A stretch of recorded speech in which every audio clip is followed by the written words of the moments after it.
let's sort this so that it looks legible to the person. Right. Ad nauseum. Let me just sort this for those watching. Right. It's probably a more accurate way. Yeah, okay. Here. Yeah. Let's see, I sorted this out. Lands, combo, piece of support. I guess technically, like, I'll sort. Yeah, mana. Yeah, I'll put the mana here. The combo. There we go. Yeah, we'll do that. The combo here. Life Maniac, and then yeah, there's support pieces here. Okay. So I can make this a little larger for you. There we go. Okay. Ad nauseum. So basically, for those who don't know what this deck's trying to accomplish, it looks to combine the cards. Well, ad nauseum is the namesake of the deck. So basically, yeah, reveal the top card, put it in your hand. So basically, draw effectively. And lose life equal to the mana cost. You basically get a Dark Confidant trigger, but you can repeat this process any number of times. We're going to choose to repeat it basically to draw our whole deck by using the card Angel's Grace, which says we can't lose the game this turn, so we can go to minus 50 or whatever, and it's fine. Or we can use Phyrexian on life, which again says you don't lose the game for having 0 less life. So either on life or Angel's Grace with Ad Nauseum, basically good to draw your whole deck. And then when you draw your whole deck, it's pretty easy to win from there. The main way this deck wins there is at instant speed with Lightning Storm. So the most powerful aspect is, while this is an enchantment, you can like play it beforehand. Angel's Grace and Ad Nauseum are instants, so you can combo off at instant speed. Like you can go off in like response to like a fetch being cracked or something, which means that your opponent has 1 less mana, and then like just combo off, which is pretty incredible. And then yeah, and then like you can just exile free Simian Spirit Guides and cast Lightning Storm. Because you drew your whole deck, you get like basically all your lands, and yeah, you get to kill your opponent. By the way, for those who don't know what Lightning Storm does, it's basically like a free mana Lightning Bolt, which can be charged up by discarding lands, so to deal extra 2 damage. Technically, like the way this is worded is your opponent could discard land cards to send it towards you. But that's okay, because you're going to have more land, so you can reship it. Maybe a problem if they have Life from the Loam and a ton of life, but yeah. There are some situations where this doesn't work. Sometimes your opponent's playing main deck Leyline of Sanctities or some other garbage, or just simply against Thoughtseize. Like, you can have this in your opening hand against Inquisition, then you're like, well, okay, it's gone. So we have a secondary kill in Laboratory Maniac. Laboratory Maniac essentially is an alternative win condition, goes through anything, but it's 1 more mana at least, because you need to draw the cards, you need to cast this, play a Seraph Visions. And the second problem with Laboratory Maniac here is that it costs blue mana. So if you have like leftover blue, it's fine. But if you don't, like, you have to like play a Pentat Prism and filter through for blue mana. I'm really sorry, by the way. Something's been stuck in my throat, which I'm not enjoying. But yeah. Otherwise, the deck uses Dig. So it uses like kind of what Storm does, right? The Seraph Visions of the Sleight of Hand to go deeper in your deck. The card that is a little weird here is Spoils of the Vault. So Spoils of the Vault allows you to essentially tutor a card from your library, but you exile all the other cards. So you like, because of the way it works, where you have to like exile all the cards until you get there. Sometimes that can like make you lose the game because you exile both your win conditions. So this is like a really risky tutor, but it works well in the deck because the life loss isn't that big an issue with on life. And like it's a way if you look at the way this deck is configured, right? You have 4 Angel's Grace and 4 on lives, but you only have 4 Ad Nauseums. So clearly Ad Nauseum's the like part that has issues. Before, this used to be pure through deaths, but people play Spoils because it's just more efficient, and it's very unlikely that you exile both kill conditions or too many lands or something like that. And then the deck has support from its mana base, so 4 Lotus Blooms, 4 Pentap Prism, and 4 Guides. It's truly a turn 4 deck. Lotus Bloom coming off on turn 4.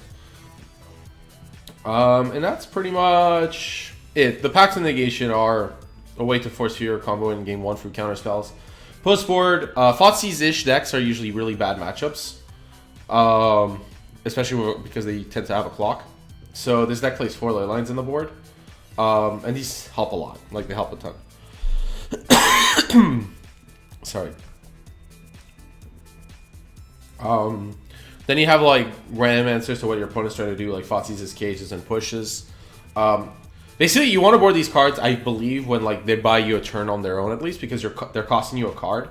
So, like, I would board in Cage against a Coco deck, for example, because it at least buys me a turn by making a quarter or calling not work. It might also, like, protect you versus, like, a Snapcaster and stuff.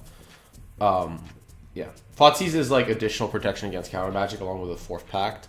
Solar Pact is for a problematic creature. So, basically the way I've organized this is the 4 Leylines are, like, a class on their own. Then you have 1 mana answers. And then you have cards that you play before you combo off. Like, if they have a bunch of Chalices and stuff, you can Hurkyl's Recall. Or Echoing True for Slaughter Pact. And the 4th Pact there, the negation. These are like combo turn cards, more likely. The mana base is also pretty important. I forgot to mention it. You play Temples of Deceit and Enlightenment. The Scry 1 on these lands is actually really relevant. Because you have so many 1-mana spells, and your combo eventually costs 5. But like you're not curving out all the time. So like the fact that it's tap isn't that bad. And the scrying is pretty strong. So, like, it allows you to essentially help dig through to what you need. Spoils of the Vault with this is actually also okay, since you could scry 1, and if you think you need the card right away, you can just Spoils name whatever the card is, and that, cantrips. Yeah. And then you have this Dreadship Brief as a one-off.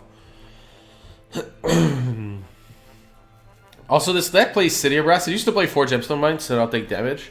But a City of Brass works well since it's damaged, so the Angel's Grace prevents it. So as long as you play Angel's Grace first, the City of Brass still works. Since it would reduce your life total then to 1 instead.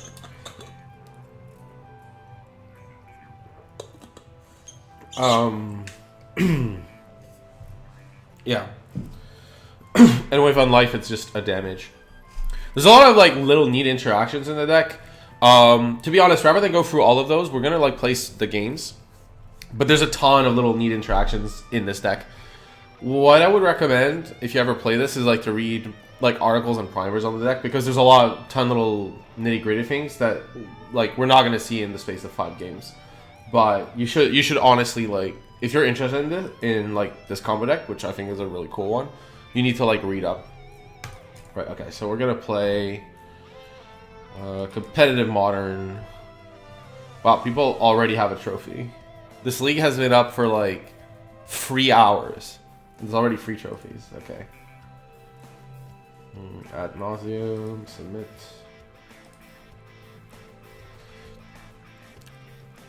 Also, if you're wondering where this list comes from, I can't remember the username. Let me. Yeah, there we go. Yeah. As I said, I can't really remember the username, but let me look it up for you. But this guy, like this person went 7-1. Like they did well in 2 events, so that's why I was a big fan of it. Let me get you that username. Okay. The name is X Whale. Yeah, and X Whale went 7-0 in the Modern Challenge and 7-1 in the Modern PDQ, so clearly they know what they're doing.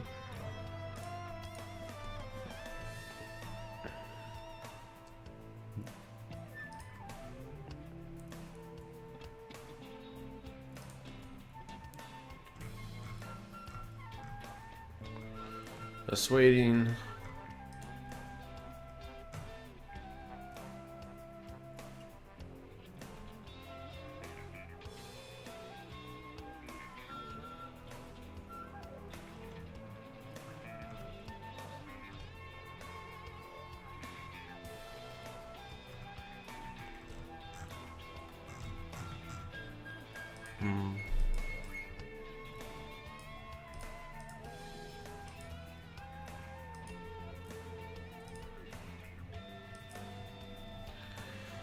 Wow. This is taking a while. So, obviously, like Rivals of Excellent released today, so more people are interested in playing limited than modern at the moment.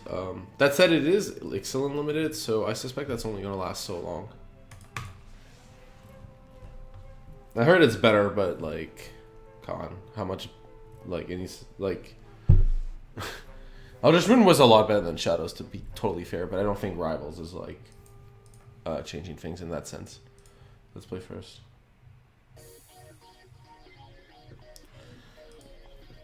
Well, this hand, it only has like one combo piece in the spoils, like cause I could get the ad not, but like it has double Lotus Bloom, and the double Pentat is actually bad. Like one Pentat would be okay, but the second one's awkward. Like, because I don't want to like slide into a land. I will if I have to, but like I'd rather slide into a combo piece with this hand. I think I have to keep though, because the 2 Lotus Blooms are just unreal. So we're gonna keep. We're also gonna play. This hand is super resilient to discard decks. It's pretty weak to.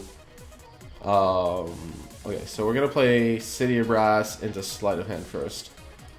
Key thing is you want to play your draw spell before like. Always play your draw spell before the Lotus Blooms, so that way your opponent doesn't know like if you like were looking for it with Sleight of Hand or not. It just like reduces information. Okay, so this is fine. So I can either get the Darkslick Shores to ensure a turn 2 Pentat Prism. One second, I'll skip this song quickly. So yeah, I can either take this to ensure turn 2 Pentat Prism, or I could get an initial dig. I have a lot of mana, and I don't think that playing a turn 3 Pentat Prism is that bad for me. So, because of the double bloom. So I'm okay with taking the Temple and just getting that extra dig. We're going to suspend these. By the way, if you face City of Brass into Sleight of Hand, you know they're on Ad Nauseum. There's no other deck that has that opening. So yeah, we suspend both blooms. And then we'll see what they're on. Windswept Teeth, okay. Windswept Teeth matchups tend to be good. Abzan would be like the only one that's bad. We have a really good hand against Abzan here though. So Unlife, okay. Unlife is like the only draw that made this a little worse, because we would have wanted to cast Unlife on turn 3, and it's a lot harder with this hand because we could have gone Prism. But I think like the extra dig was better on the dark.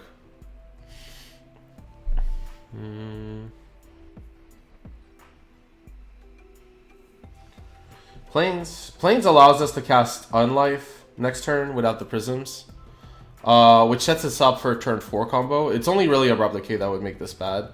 So I'm gonna keep the Plains on top. This may be awkward though.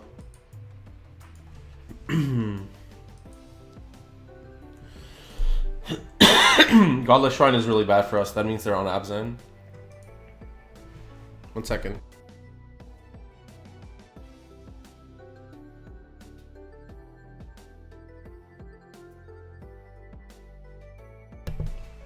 Okay. Yeah, so keeping this tap line rather than Darkslick Shore is going to really cost us. If we had been able to play Pentat Prism last turn, you can like see how all these decisions already play out so big. Because now like I can't like say spoils for a Pact of Negation if I needed to. Which I could have as an out. And Unlife doesn't stop the combo, so this is actually super bad for us. Because they might turn free us. The alternative is I have 2 blooms, which is actually a lot. So I think this turn... The problem with Pact is like we could pay for it with these blooms anyways. I just have to think like what I want my sequence to be. Because like Pact would be like a desperation move. But we can easily play like next turn play Unlife. Because we have like access to 9 mana. We can play Unlife, Spoils, and then Lightning Storm our opponent. If Lightning Storm gets exiled, then it gets a little harder. But we can play a Pentat Prism this turn, which gives us more mana. And I'm going to play the Pentat Prism here. The idea is if my opponent combos off, I can use the Spoils to get a Pact of Negation. and then basically pay the pact through, let's see, Lotus Bloom and 2 lands. And that kind of leaves this cool to something else, but let's see. Because that's 11 mana, and we still have to play on life. So, yeah. But it's giving us the option. I'd rather not do this, but I think doing it rather than losing the game sounds actually fine.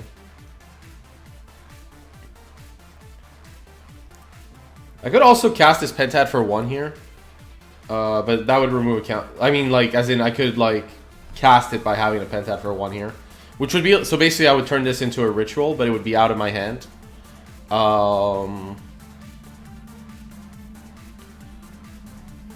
Let's see. How much mana do I get next turn? 3, 4, 5, 6, 7, 8, 9, 10, 11. If I have the spoils, then I go to 10. 10. I spoils for pact. I go to 10. I have to pay for the pact. So. Sorry, I'm at 11. So I have to pay for the pack. I go to 6. So I can't combo off no matter what. If I, like, get a Prism out... I don't think I need to play the second Prism now. I'm just gonna, like... I can just spoils for pack if needed. And then, like, pay with a Bloom and 2 lands. And then hope that, like, doing the spoils is not so bad. Worth noting, we couldn't combo off on turn 3 no matter what we do, so yeah, this is what it is. Because, I could also, like, yeah, I couldn't go, like, on life spoils, but yeah, okay, so I have to counter, I basically have to counter this or I lose. Pretty sure. I could also, like, counter the Walking Ballista or the Dustwatch Recruiter. But my opponent's gonna, like, has 6 cards, like, they could have Chord collected. Like, countering this is probably the safest play. Because, like, if I wait until my opponent has, like, Chord or, like, Dustwatch Recruiters, then, like, it gets really bad. They sometimes have 2 kill conditions, sometimes 1. I don't want to take that risk. I'm basically, like, I think with 6 cards, it's very likely that my opponent has, like, enough to win for this. So I'm kind of forced to pack here and hope that my opponent doesn't have more. We're not in very good shape. If this was Angel Grace, we'd actually be in, like, incredible shape, but we don't. So yeah. Okay. Technically, we could also lose the game on this, but if we exile 18 cards, we're not gonna win. So that's. We need Pact of Negation here. We lost 5 cards, so we lost. Oh, Ad Nauseum was on top. That's brutal. Alright, so... Or no, Sleight of Hand. Okay. So now we have to pack this. We have no choice. That had to be done. If my opponent has it, like a second Vizier, this is really brutal. Oh, well, yeah. That is second Vizier. Like, second Vizier is a lot rarer than, like, any Chord, any collected, any Dustwatch. So that's why I kind of counted the first Vizier. This is very unfortunate. Do you have a reason? Yeah, so they actually had the Recruiter too. Like, if they had, like, an Evergreen card, this was, like, more than enough. Like, they have, like, 3 or, like, 2 to 3 copies of this, Chord and Collected, which are 10. And they only have, like, 4 copies of this, and they couldn't, like, Chord or Collected that turn. So, again, this is unfortunate, but it's what it is. I'm just gonna concede here to save some time.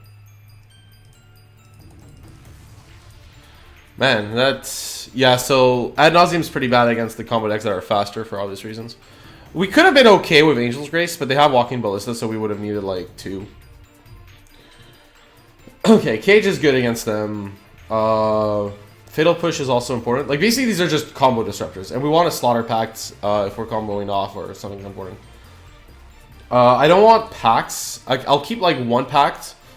But it's not a card I, like, fundamentally want. We don't like lane lines. They sometimes have discard, but it's like Sin Collector style. They don't like board in Thoughtseizes normally. Collector Company is not very friendly with other spells. We court boarded in Echoing Truth, but I think with the pushes and packs, we're pretty much getting stuff. As to what we cut, our life is less good against them because they have Disenchant, so we can cut 2 of those. I'm so sorry. I don't know why I'm coughing so much. Like, I wasn't coughing all day, and now I'm starting to talk, and I'm coughing a lot, which is very frustrating. Okay,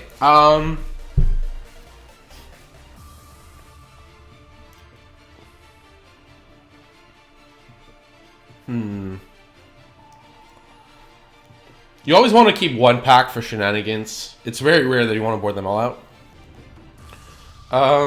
Actually, they sometimes board in Stony Silence. That's like one card that they can board in. Cutting like 2 prisms is probably fine. I don't want to cut a win condition. You never know when you need it. A Further on Life is fine, I think, here. Yeah, you can never cut Ad Nauseum. Yeah, cutting 2 prisms seems fine. They're pretty fast. 1 Unlife is okay, too. Like, we have 7 pieces, and Unlife doesn't necessarily get us more time because they have Walking Ballistas to kill. I mean, my opponent could have had Ronus there, technically, but... And that would have been information, but yeah. I think this is fine. Yeah. Yeah, facing a combo deck that's faster is not a good matchup. Leyline prevents their Ballista kill. I don't think that's like how you're winning. I think you should just prevent them getting infinite mana. Like, they could easily court anything else or just watch a million cards. Also, they're gonna have a Reclamation Sage, so, like, you're never stopping anything. Leyline is just not what you want. It doesn't stop. Like, it doesn't stop their Ballista kill. Because if they have infinite mana and they get the Ballista, unless it's, like, literally in their hand and they have no Dust Watch, no Court, no Collected, like, they're gonna win. So Leyline seems really bad. Unless, like, they board in Thoughtseize or something. This hand's awkward. No black mana. No combo piece. But we have 2 disruption spells. We have Serum Vision, Sleight of Hand. This is actually kind of awkward because we just don't have mana here. Or we have some disruption, but like having no combo, no... This is really an awkward hand. I don't really like this hand. We have like some fast mana, but like the fact that there's no black, I think I'm gonna mulligan this because there's no black. Like the fact that I have to like get like black mana and combo pieces is I think too much. Like I'm basically wondering like I think like mulliganing this is better because like Lotus Bloom is so much better than anything else. Okay, so this is not super good, but we at least have 2 combo. We have a very fast combo start. Dreadship Reef with Penta Prism's obviously like just a joke, but we're gonna keep this. This is interaction, but I think this turn we're better off going Temple of Enlightenment and trying to hit a colored land that is not another temple, though. I could take the second temple here. Let's see. Yeah, Pentat Prism. I could make this Pentat Prism on turn 3. It's not so bad. And then this is a turn 5 kill though. Because like I could charge a Dreadship Reef and then play Prism. I think we have to keep this land, but it's turn 5 most likely kill, which is super bad, of course. I mean, it's not super bad. It's bad because we have no disruption. It might be okay if our opponent has a like, you know. Okay. Man, the fact the 1 colorless land in the deck for Pentat Prism. I could also Simian Spirit Guide this, but like it opens me up to Stony Silence and other cards of its ilk. Right. Ad Nauseum is what we want, so we're gonna keep that on top. Next turn, I'm probably gonna play the Pentad. I could play the Unlife actually, but I don't have, yeah, because I need black mana, so it's still turn 5, even with like this. But it might like spoils into a Fatal Push. Tide Hollow, okay. Our hand's pretty redundant, so that's not so bad. This version is okay. This is the Tide Hollow version. These aren't sideboarded; these are main decks, so yeah. Leyline's okay against these, but we have pushes still. Okay, so our opponent like decided I want to fight the Ad Naus. Let's see here.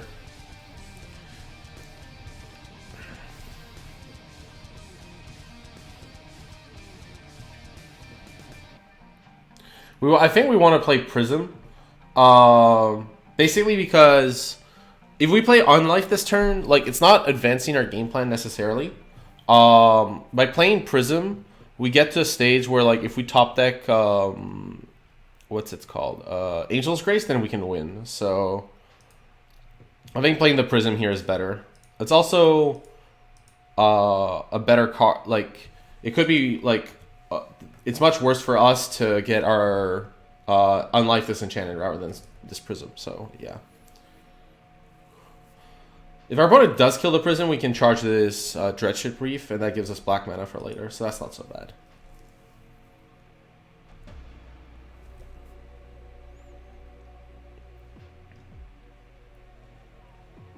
What is this? Vizier. Yeah, Vizier without Devoted Druid is just a joke, though. Okay, our opponent's getting to, like, 4 mana, which is the danger spot, but yeah. Okay, so... yeah, no need to put a charge counter here. Lotus Bloom. Okay, you're a little late to the party. So here we're going to play Unlife. Our opponent might have a disenchant effect. 1 second. You have what? 5 mana? 6. Yeah, waiting 2 extra mana doesn't seem very realistic.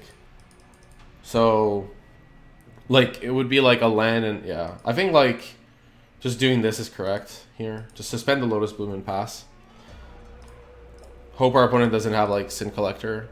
By playing a card we've top decked in the Bloom, it makes our opponent less...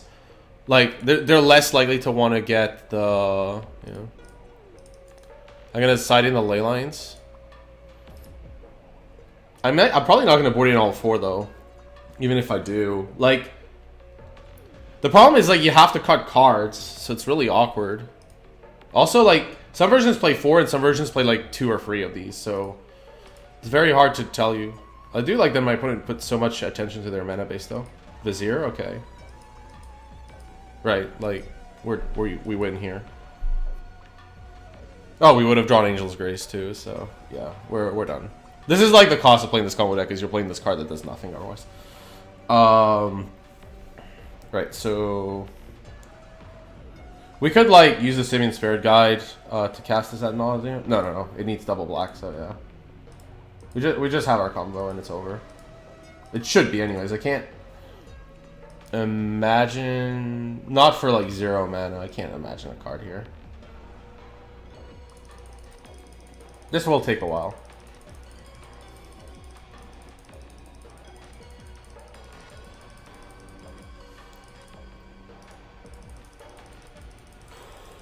We did do, like, our opponent the pleasure of conceding with our, like, with their combo, but they're most likely not going to repeat that pleasure to us.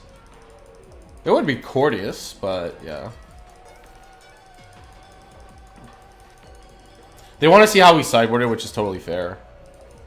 Like, I'm going to, like, draw my whole deck, and then I'm going to see if my opponent concedes. Like, it's totally fair for my opponent to just, like, let this part happen, because they see how we sideboard. Yeah.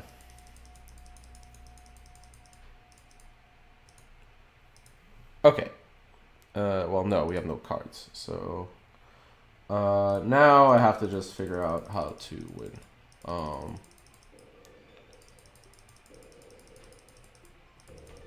Let me see. I mean, I could Lightning Storm. Let me see if I can, like, Lab Maniac kill. I have 4 guides. Yeah, okay, there we go. Our opponent did us the favor of not going through the motions. But just to repeat the kill there, Lightning Storm would work. It's just online it's awkward because you have to hold control and other stuff. But you could go like, let's see. We had access to a land drop and 4 guides, so we could have gone 4 guides and island into like Lab Maniac, off 2 red and a blue, and then 2 red into a Prism, and then draw a card. So yeah, we had a much cleaner kill. Leyline is super awkward. Like, everything you care about from their side is a creature. Like, they don't play, like, actual Thoughtseizes and stuff. So, like, every card you care about is a creature. It's like a Disruption creature, or it's a Sin Collector, or a Tide Hollow Scholar, or whatever you want to call it. So, Leyline is not good in that sense. It just doesn't help against the combo. And it depends how many Tide Hollows they have, but they usually have 4 to 5. Sorry, like effects. Like they have 4 Tide Hollows and 1 Sin Collector is like the maximum. Plus, they can get it with Reclamation Sage. I actually think Leyline is just bad. Honestly, like maybe Echoing Truth is okay because like we could get back the card. It's awkward to give them back the creature, but Echoing Truth on the draw is okay because you get the extra card. It's okay to like safety use this. But if we were to play this, I don't want to cut a guide. I could cut like a Spoils for an Echoing Truth. It makes our combo a little weaker, but I think that's fine. 1 Spoils for an Echoing Truth is okay. One overkill you have, by the way, in this deck is Lab Maniac, Spoiled, and Grace plus Unlife. Like, you could like get super lucky and have like the Lab Maniac and go for like Lab Maniac, Spoils, and stuff. But it's a lot harder, especially when they have access to Court and stuff. It is an option.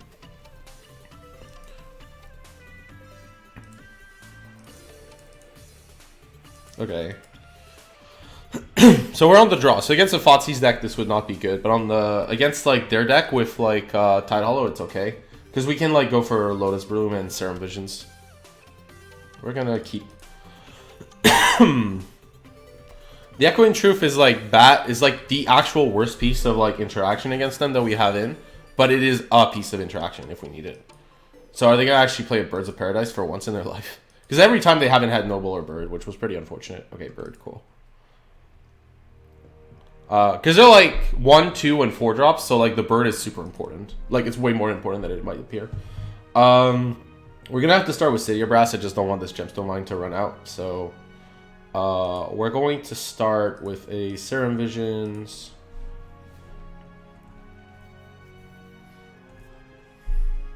We have Angel's Grace. We have Unlife and Angel's Grace, so we don't need both. So for sure, I'm going to bottom Angel's Grace. We have access to a lot of mana as well. So I don't really want this Darkslick Shores. It would be like a good land drop next turn. It's just not very necessary with what we have. So I'm going to bottom both, to be honest. And then we're going to suspend Lotus Bloom. Right. Pass.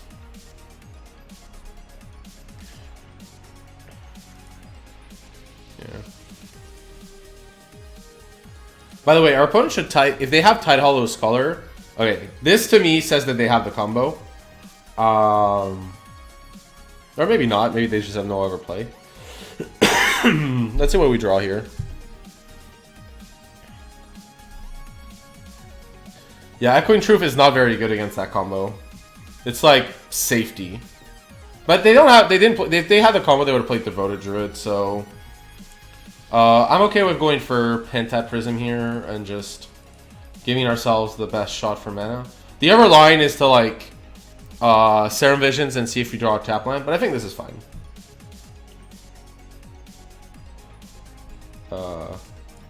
I'd like to add mana of some sort for this prism. Okay, cool. Okay. We'll pass here. Yeah.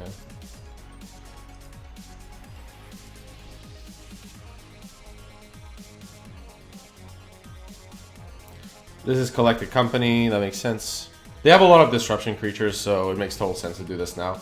Our hand is pretty resilient. They're probably going to take the spoils, though. Because it puts a constraint to have to Echoes plus Spoils. Devoted Druid? Okay, and Kitchen Minx. Unfortunately, we need one more turn. So I'm going to have to Echoing Truth the Devoted Druid on my turn. There's just no other way around it. I can't let my opponent untap with that. I will lose if this happens. Because I have Bloom, I could gamble and use the Visions here. But we have like... We also don't have the Ad Naus, so we do need to dig. But like using up the... Like I could gamble, hope to draw into the untap land. Like we're missing a land drop here. So Serum Visions plus Echoing Truth seems good. We could draw like untap land or one of our 5 other disruptions pieces. Cages is okay. They get infinite mana, but if they don't have Literal Recruiter... It's fine. And also, we have an emergency prism. So for all those reasons, I'm gonna chance on this Serum Visions here.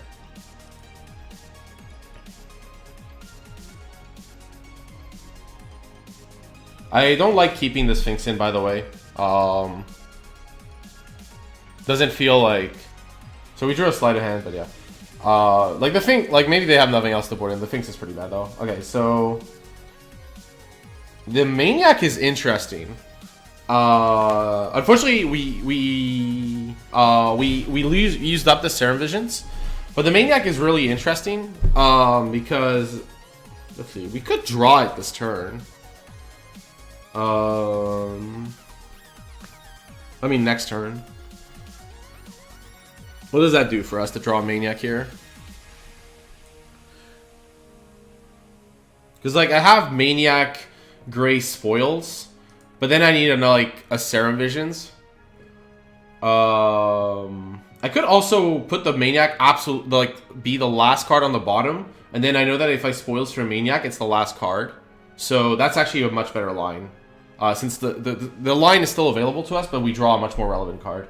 So I'm gonna put first the Unlife on bottom, and then the Maniac on bottom, and we're gonna pass. And here we have to Echoing Truth this Druid, or we're gonna lose. So that's just what it is. It's fine. Like you Echoing Truth this. Yeah. Now we have 6 mana. We have like Angel's Grace, Spoils, and we can get the Maniac, but we need to draw a Serum Visions, and we only have 2 left, so that's unfortunate. Yeah.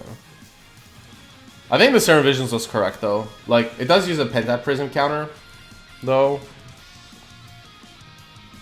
So it's kind of rough on that in that sense. Maybe it was incorrect because like this is a guaranteed land.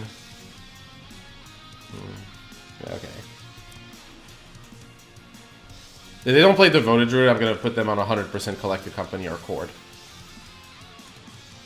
Recruiter? Okay, so we stopped nonsense from happening to us. Right, okay, so now opponent's shields are down. Okay, the Lotus Bloom comes off suspend. We can draw a card for a turn.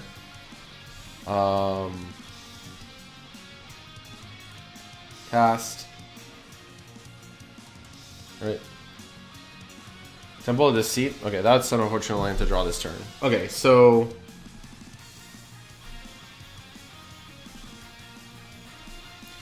how much mana do you have access to? 3, 4, 5, 6. If we drew like a Simian Spirit Guide, I would have been able to like add Nauseum, but we didn't. Or an untapped land. Untapped land would actually done the trick too. I need a way to either deal with one my opponent has or combo off this turn. So what do I want to do here? Unlife doesn't stop Ballista, that's the problem. Like, yeah. I should have like considered the Maniac line, but like we wouldn't have known what the bottom card was, yeah, because it wasn't a unique. Yeah. Let's see. 6 mana. I can Spoils for an answer here. I guess I want to. I could. If I'm gonna like Spoils for an answer, I would rather Slight first to get more info. So we're gonna just Slight first and get that information.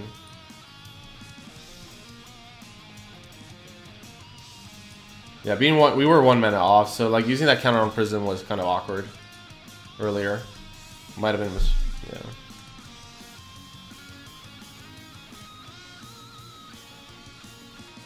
Well, we're gonna take Guy because Bloom is useless, of course. This kind of leaves us where we were, though. Let's see.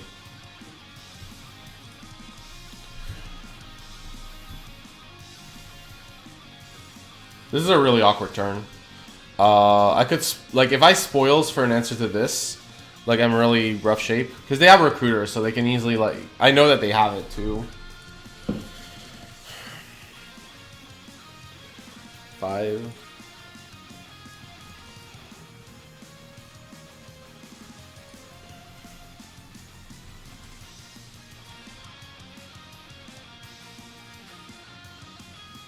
Well, Spoils is not going to help us.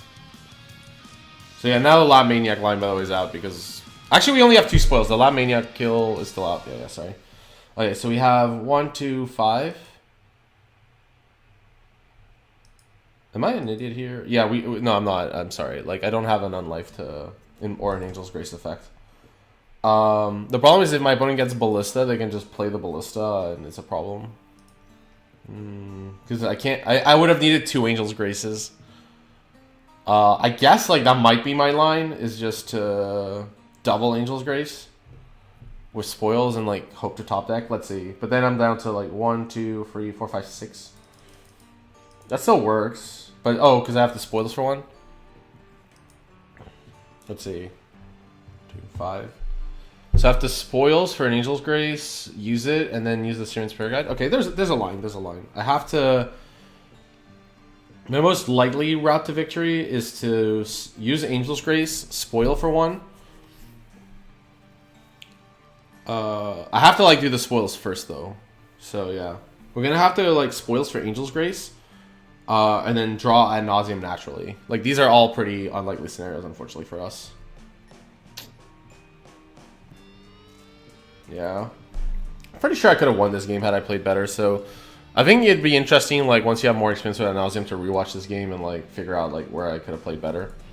So here I have to... I know this is going to be awkward, but I'm going to just say... I'm, like, just going to always yield to this. And then... Yeah. Here, like, the problem is they have Sin Collector, so...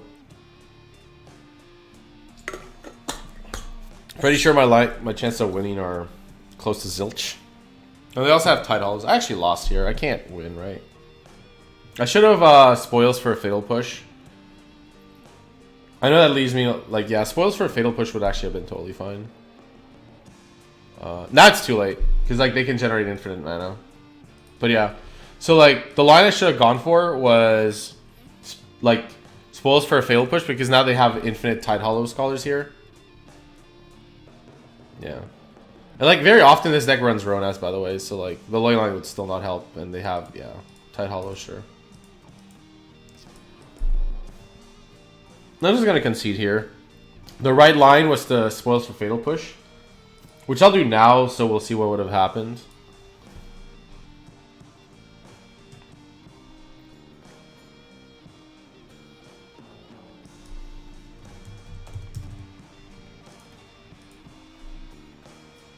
Well, yeah, okay, we would have lost the game too.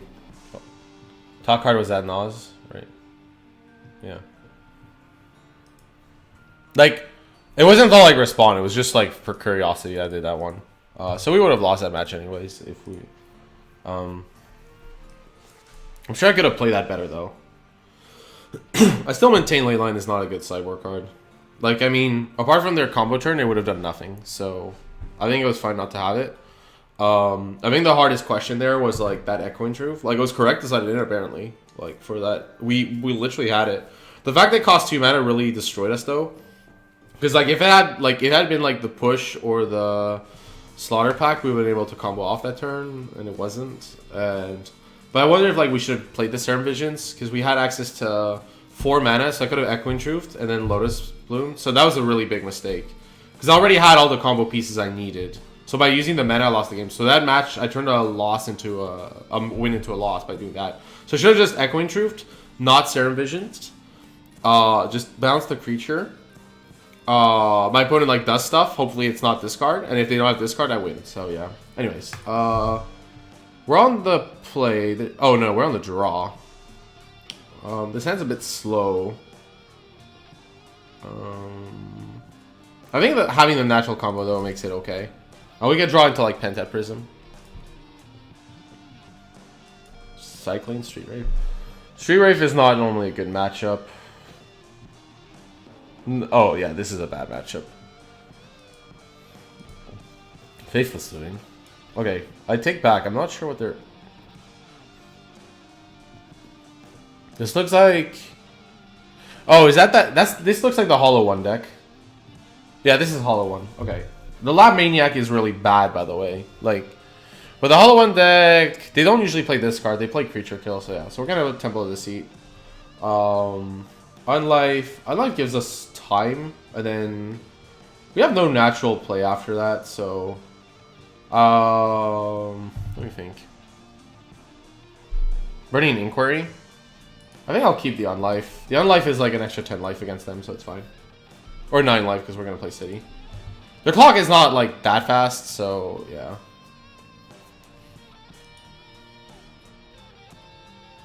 Yeah.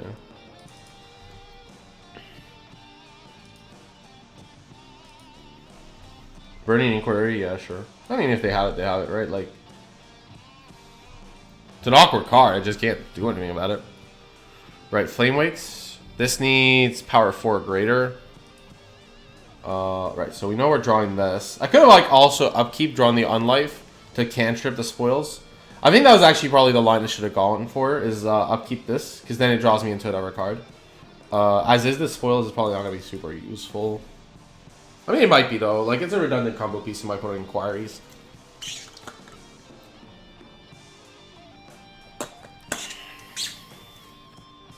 Yeah, right.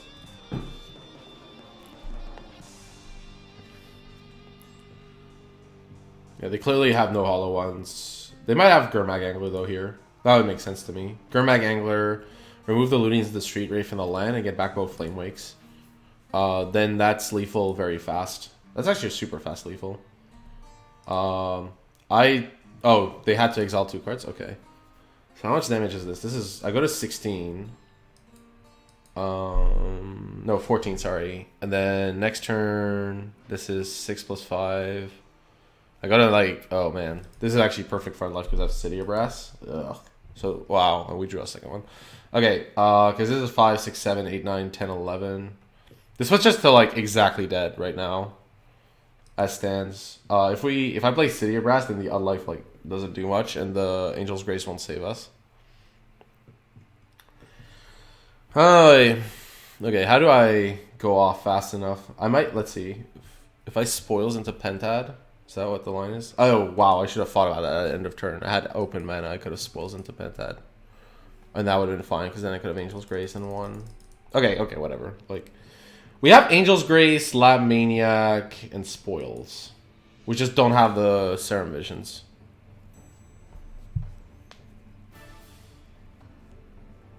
I think our line here is to Angel's Grace into Unlife. So that's what we're going to do. I'm not going to cast the Spoils right away. I can wait until I'm at negative life. So yeah, so as awkward as this seems for our mana, I think that makes sense. Yeah. The main issue is like these City of Brasses with Unlife are just the worst when you're at 1. I like the version with Gemstone Mine, I think, for this reason. Like, Unlife, yeah. Oh, they draw 4 and they discard Free Runner. Okay. That's fine. Yeah, okay. That looks like a lot of spells they discarded. 5, 6, 7, 8, 9, 10, 11. Yeah, because this is lethal right now. So I have to Angel's Grace. 1, 2, 3, 4, 8.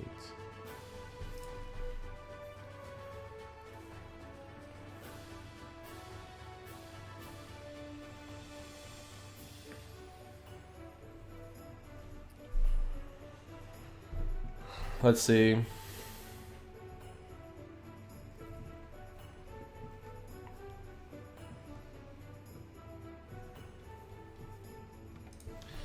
I know I have to Angel's Grace, but I might have to Spoils too. But what? Because I think I need a Simian Spirit Guide to cast this Unlife next turn.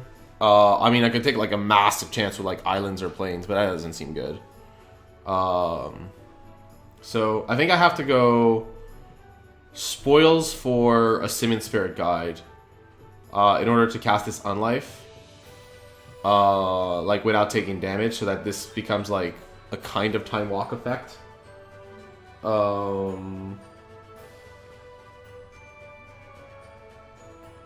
My other line, if they have no removal, is, let's see, if I Grace Maniac, I just die though, so I need to, I could also Spoils for another Grace, but that just seems wrong when I have 2 Cities of Brass. I think Spoils for Simian Spirit Guide use it to cast the Unlife, take a hit, and then we're at 4 mana. We only need to draw any one for... Yeah, that seems best. Okay. So I'm going to spoils now while we have some life, because I'm going to need the guide for next turn. Yeah, okay, so... I should have done Pentaprism that last turn, so that was a big mistake. Because now we're losing a Simeon, and we're getting 1 less mana, so rather than being in good shape, we're in rough shape. Oh, okay, we literally exiled 15 cards before we got there. Yeah, so, like, yeah. If we had Nauseamed into... Sorry, if we had Spoiled into a Pentaprism at the end of their turn, when I had, like, if I had thought about it, then we could have gone Pentaprism into... yeah, just play Pentaprism this turn. Like, with the City of Brass and, like, a land, Angel's Grace... Unlife very easily, like through the Pentaprism and the 2 lands, they re-smash, and then we add Nauseum and win. So yeah, that was a mistake. And then, yeah. Okay, so that was the error.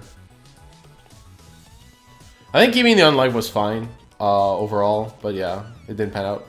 So, Leyline doesn't... Like, the problem is, like, Hollow One usually boards in discard, but I don't remember... Like, I'm gonna check what its normal version does, though. Because, like, they have some Thoughtseizes, but if this, it doesn't stop Burning Inquiry, so... They only have, like, 2 Thoughtseizes and something like that, and, yeah. They don't have, like, that much targeted stuff, so I'm not going to board in the Leylines again. Cage stops Phoenix and Bloodghast, but not the other stuff, so it's a bit weak. To be honest, like, mostly staying the same is okay.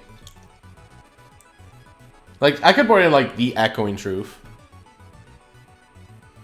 I think boarding in the Echoing Truth is totally fine. Like, I think we should just stay combo focused. I could board out, like, 1 pack for an Echoing Truth. I'd be up for boarding out another pack, actually, in this matchup. For what is the good question, though?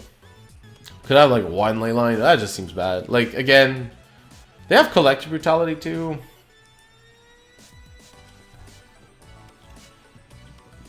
They could have, like, the Miser's Leyline. Yeah, 1 Leyline's okay. Let's do the foil one. I like Wagon Echoing Truth to buy time, because nothing else really does, and 1 Leyline.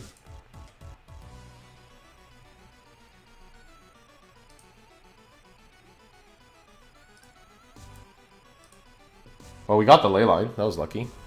We also have our combo, but our mana's bad. That said, we can Sleight of Hand into Lotus Bloom or something. And our opponent does play, like, Burning Inquiry, so that's okay, too. So I'm going to keep on that premise. Like, we have Sleight of Hand at land, yeah, so just play Leyline. It's not that great against them. It does stop Brutality, though. The problem I have with this deck is more their Clock than the Disruption. Right, we want Dark Slick Shores. We clearly want the land. We would have wanted, like, the white one, but that's okay. Okay.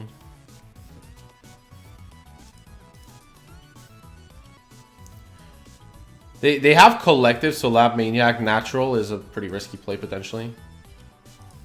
Yeah, they got their Hollow One turn 1. That's pretty good. Okay, keep in Lightning Bolts. I guess they have nothing else. That makes sense. Sadly, can't play anything here. Yep. We have time, but we do need a white source quickly. Okay, well, see, this is why Burning Inquiry is not that great. My god, really? That is a lot of luck on my opponent's side.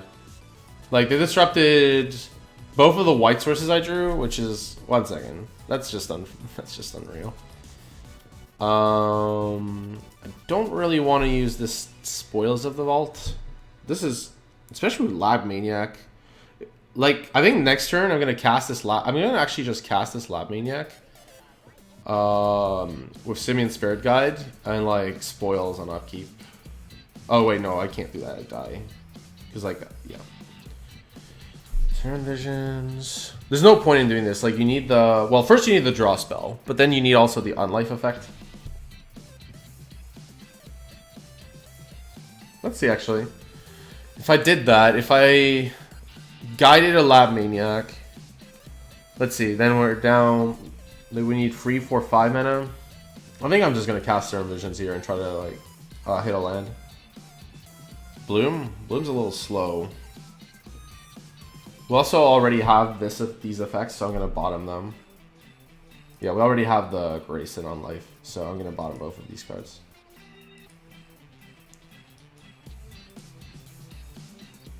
I know, like, we could use spoils to cycle into it. We could use spoils to cycle into a Grace, actually.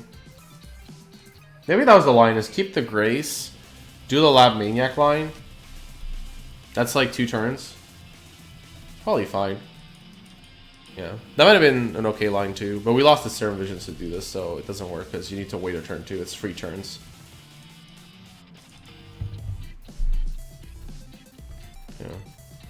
Yeah, this is the problem, is our opponent's fast clock, not their, like, disruption. The Burning Inquiry would have actually been a farce if I didn't, like, get unlucky on that discard. Like, I didn't even have these cards. That's what I was looking to draw into. Okay, they're trying to go for the kill next turn.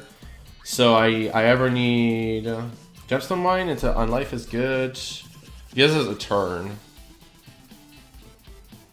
And then we can Lab Maniacs Spoils. I need the Unlife though. It's very likely that they're gonna get this card. Sadly, like, once we Unlife, when we go to negative, like, there's nothing else that can protect us. So, like, we can't Angel's Grace. So I need to draw an untapped land, which is not that likely, sadly. But I think unlike this turn is, like, kind of a no-do play.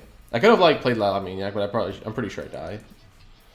This way, we win on Serum Vision, one of the Serum Visions, any untapped land. Okay. Let me just skip this song. It's already at the end almost, but yeah. Yeah. So my opponent's going to put me in negative. There is a world, though, where my opponent doesn't, like, infect me for enough. And in that world, I win automatically. So I'm just, like, preparing for the worst case scenario, but yeah. Okay, so we go to negative. That's okay. Dark Slick Shores. Should I have used this Gemstone Mine a little more? So, like, one thing I could have done was use this Gemstone Mine aggressively so that, like, Dark Slick Shores and Seachrome Codes were outs. And because I didn't do that, I might lose. I could also just play this Lab Maniac as a blocker. Or then win next turn through the normal way. That actually seems totally fine. Let's do that.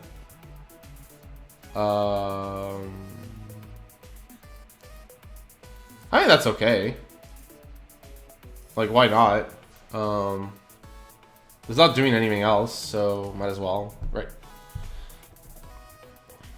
I mean, I could have, like, done spoils, but we're gonna win with that Nas, Unlife, and Bloom anyways, so it's not like we need any... We don't need, like, to like, hope. Like, I could always do this on upkeep, so stop on my turn. Okay, so they bolt the Maniac. They need enough damage to win here. Oh, okay, they got it. Unfortunately for us. Yes, they kept in. That was unfortunate. I wonder. I'm sure I could have won this game too. Like, if I had taken the. Like, if I had, like, done the Gemstone Mine, then I could have, like, properly. Then I could have sacked it and had the mana to go for Ad Nauseam, and I didn't. I didn't think of that line. Like, using the land on the Ad Nauseam. So, like, it looks really bad now because I'm 0-2. But I feel like that's more, like, the experience with this deck rather than the deck itself. I mean, you're going to lose games like this for sure anyways, but yeah. So, yeah, we get 10 infect and we lose. Yeah. This game, I feel like we could have won a lot of these games had I played better. I think, like, the only game for sure I would have lost was that, like, game 1 versus the Absent Coco deck. Like, there's nothing else I could have done, really, I think, there. My hand was really good, but their turn-free combo was too good. That game against the BR Hollow One deck, I'm pretty sure both games I could have won. Well, I know that, like, game 3 against them I could have won by doing the Echoing Truth properly. And in that match, I could have won by... basically, like... What was the line again? 1 second. Yeah, it was by...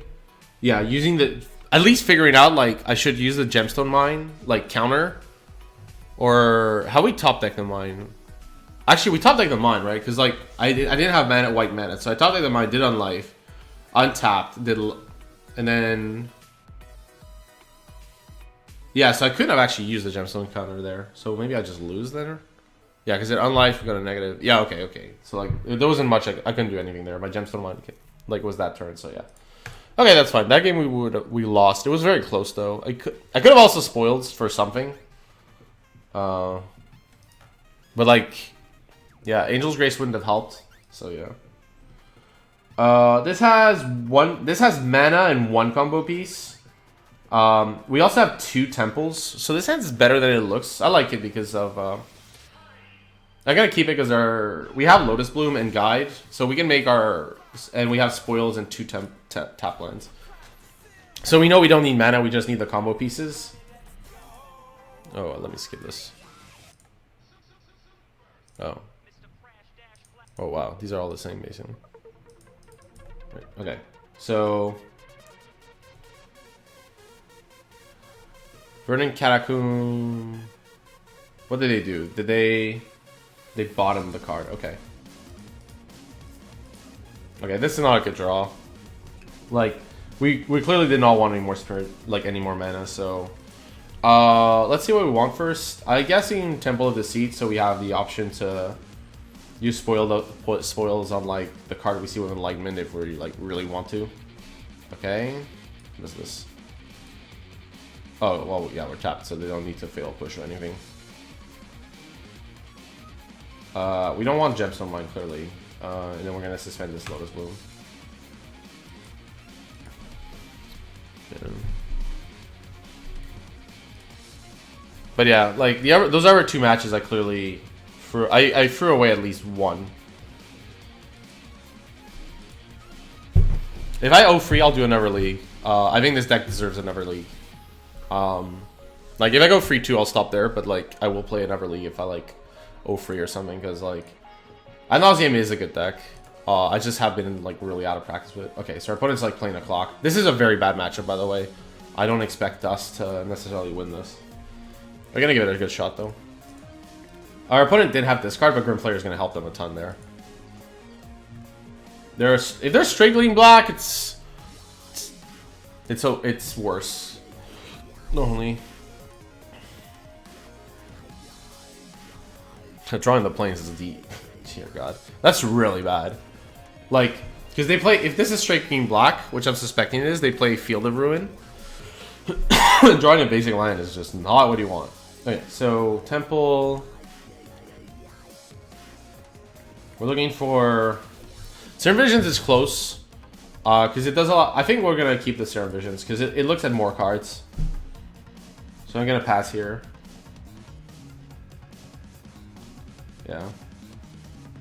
Yeah, drawing Guide Plains is bad, but I think our opening hand was fine. Like 2 Scrylands plus like the potential for turn 4 combo is pretty good, especially when you have like spoils, which can act as a piece. Liliana, this would look really bad, but like our hand is pretty full right now, so I'm gonna lose this City of Brass since we have Gemstone Mine for colored mana. It's not a problem. Half? Yeah, that makes sense. Obviously, our opponent benefits much more from this than we do. We can lose 1 Guide as well, but not more. We'll just see what we draw off Serum Visions. Liliana is bad if they have a critical mass of this card, and they're gonna like search for this card. So I'm gonna look at how many cards hit here. If all 3 hit, that's a good sign for us. If one doesn't, then it's bad. Okay, so 2 hits. And 1 did not. So that's bad. Because they probably have a discard spell this way. The good thing is Serum Visions does protect us against that. But only so much. Like, because we're missing, like... We have spoils, but we are missing 2 pieces fundamentally. I'm going to do it with Enlightenment.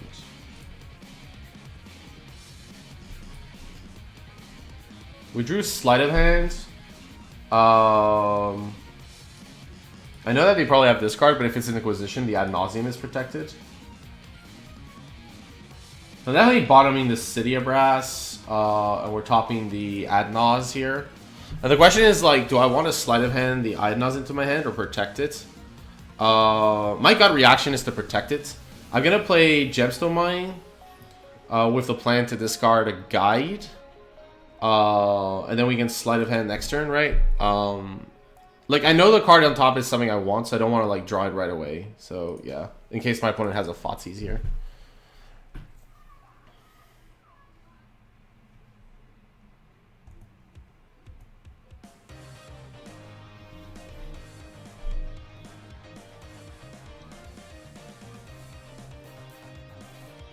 Okay, the Inquisition. They can get the Spoils of the Slight here.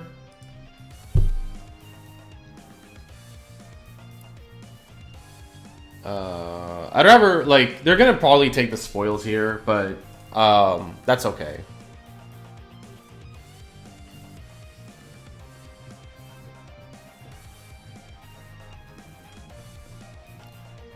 Right, they take the Spoils because clearly we have no combo piece. We did keep cards on top though, so that's obvious, yeah. We're gonna discard a Guide here. But yeah, you can see like our hand is getting ripped to shreds, which is not good. We have enough mana to go off though.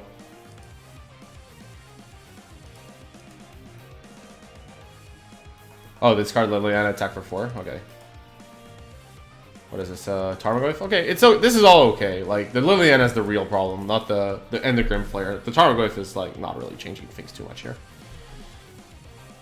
So next turn we have access to 7 mana, but we don't have, like, the problem is we lost the Guide, so I need to remember that. We have access to what, 3, 4, 7, 8? No, because we need this for the combo, but we can still, like, if we draw Ad Nauseam, if we sleight of hand into Angel's Grace, we have literally just enough to kill our opponent next turn. So it's not, like, super likely, but it is a possibility.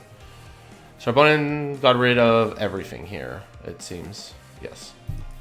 That's good. If we don't hit Angel's Grace, we'll make that decision as we get there. And they're on Abzan rather than Black Green, so I was wrong at the start. I'm surprised then by fetching this rather than Blooming Marsh if they were on Abzan. They maybe only had a 1-lander. I think though when you see Ad Nauseam lands, like you can predict that, like, I guess white mana is like not doing much apart from souls. Alright, so we know we have this. I don't want to like value Ad Naus. That is obviously an option, so we want to keep the white mana on tap because we can bloom the Ad Nauseam anyways. Sleight of hand. Unlife is okay here too. I would discard Guide and keep Nas, and we're gonna hope our opponent just doesn't have discard if we hit on life. So we win on Angel's Grace, and on life we don't win, but we're in an okay spot. Obviously on these two we get nothing, so we're gonna get Temple of Enlightenment. Our plan is gonna be to discard this Plains most likely. So yeah, get this Temple. We can't go off, so yeah, might as well just play the Temple and try to get there. Grace, okay, well. We're gonna go off next turn if our Ad Nauseam isn't taken. So ship. Like, let's hope. Only Thoughtseize really hurts us here. I guess Abrupt Decay on Lotus Bloom would be awkward too, since then we would be 1 short. And there is a sequence of. Oh my god, really? They didn't keep on top, did they? This is just a natural top deck. They attacked. I'm pretty sure they put all 3 into the bin because it would say if it kept on top. Oh, that's brutal. This is a dagger.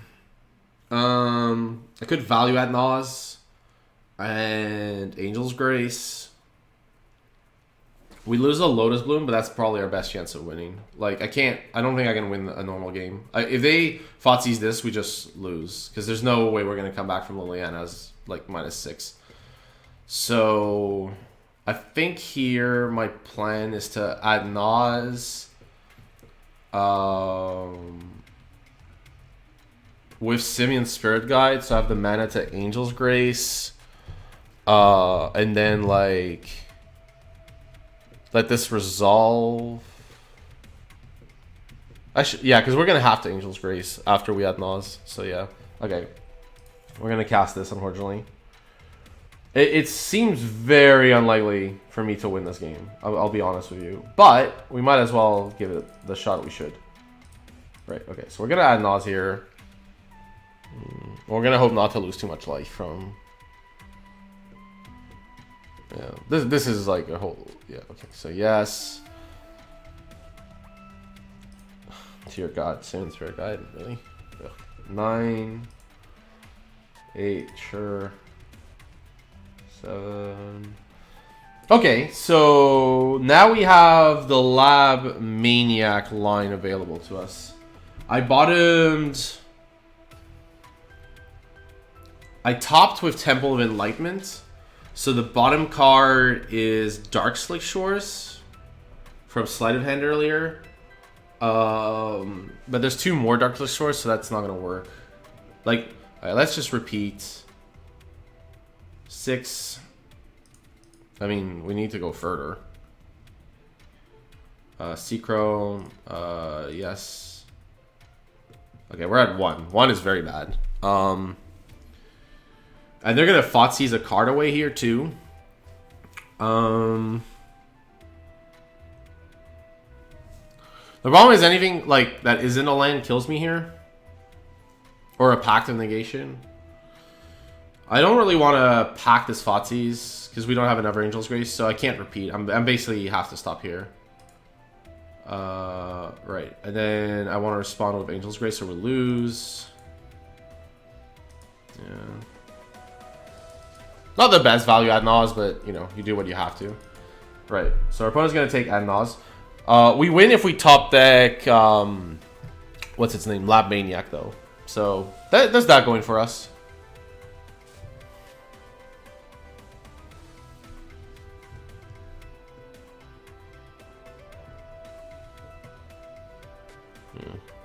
That's so sad to cast ad nauseam in Angel's Grace but not win. Our opponent took spoils. That seems like a weird one. Because we can just... Wait, we're 1 land off, right? Yeah, so we can't. I think here we can just discard this Seachrome Coast. It's not doing anything for us. I think it puts the damage to less than 1, so this still deals damage. So I think you still get the trigger. It just, like we take the damage, it just reduces it to 1 instead. So yeah, it still triggers. Right, so problem is we don't have enough mana to combo off because we used the guide already. Or actually we used 2. Yeah, there's clearly not enough to go. We know the bottom card is Dark Slick Shores, but that's not going to help us in this situation.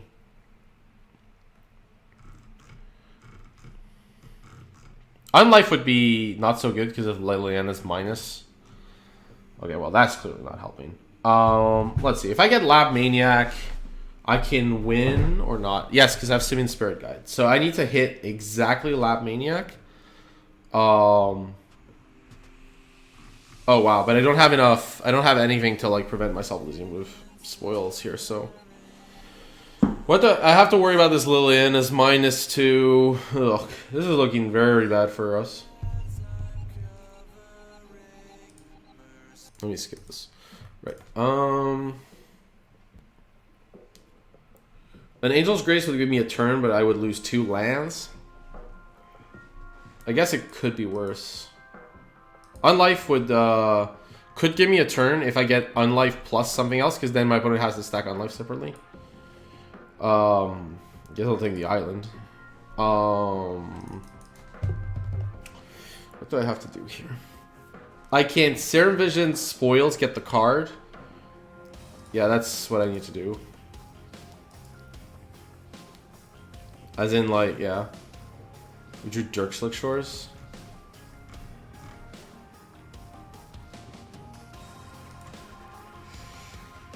I don't think we want either of these, so we're gonna bottom both. Yeah, we need other cards. So now, yeah, sadly, Unlife is no longer an out. We need literal, what's it called? Angel's Grace. We can still win. It's just very unlikely. So we're gonna play this Temple of Enlightenment.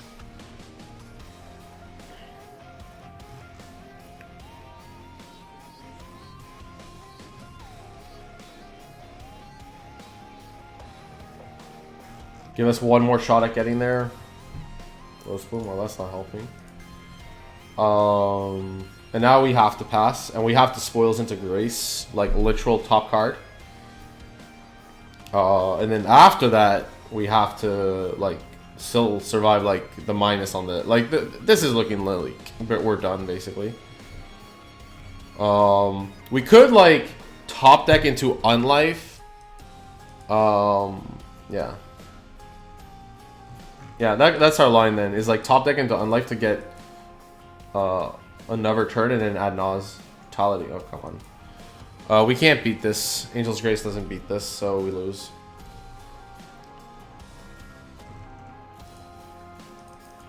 Oh wow, it was the top card too. Wow, that'd have been nuts. We still would have lost drawn into Pentad, but that would have been funny. Okay, Leylands are good here.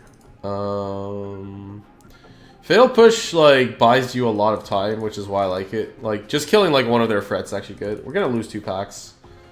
They have like Lingering Souls and stuff, but those are not important comparatively. Let's see. Could lose 1 Spoils. They also board in Stony Silence, so I don't want too many Prisms or Blooms. I think you still keep Bloom because it costs 0. Unlife is okay, but because they do bring in Abrupt Decays. I could like board out 1 Unlife though and keep in 2 Prisms, 2 Blooms. I do want maybe Echoing Truth. Echoing Truth like does get rid of Liliana. Like they get short on cards and you can bounce a Lily. So actually that's okay. We'll lose another Pentad Prism. I don't want to get hit by Stony too hard.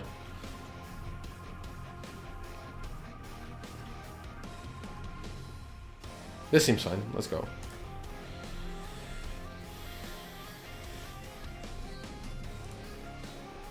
They play Pulse main deck, which for Abzan is weird. Abzan has like a glut of free drops, so it was weird to see the Pulse. So this hand doesn't have Leyline and has one of our combo pieces with like of this combo piece, which is super bad.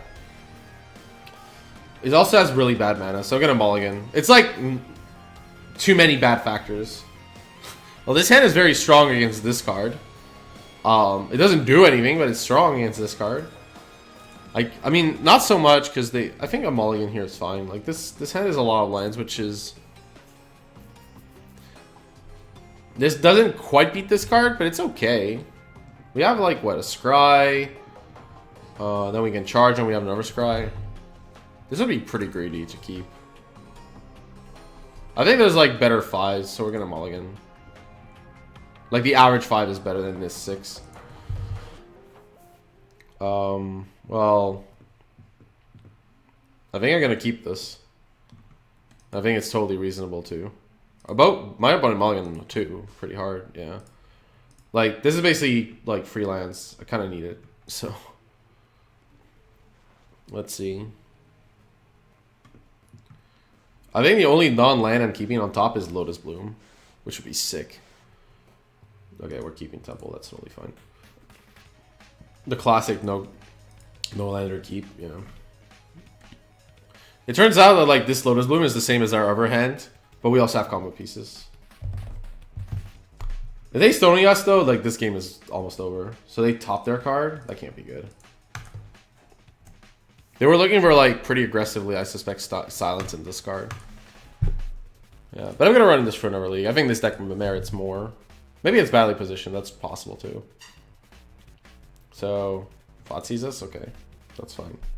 If we were on the draw, like, I would have kept the land hand, like, the card at 6, because, like, the thing is, like, the lands are actually really good against this card, but when you, like, they go first, like, that's when you really want the anti-discard hands. When you go first, like, the fact that you have Bloom is good. So, my opponent got rid of Grace, which is a bit of a weird one, because, like, Thoughtseize gets Ad Naus and Inquisition doesn't, so I'm not that convinced.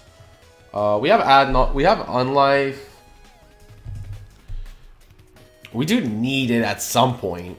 But I think we need lands more right now. We have to like build up. Our opponent's not like doing much either, hopefully, so we have some time. They maybe have Collective Brutality for this Ad Naus too. Yeah. I assume you have another Thoughtseize? No? Okay, then that whole line was weird. Yeah, the double guide is really awkward.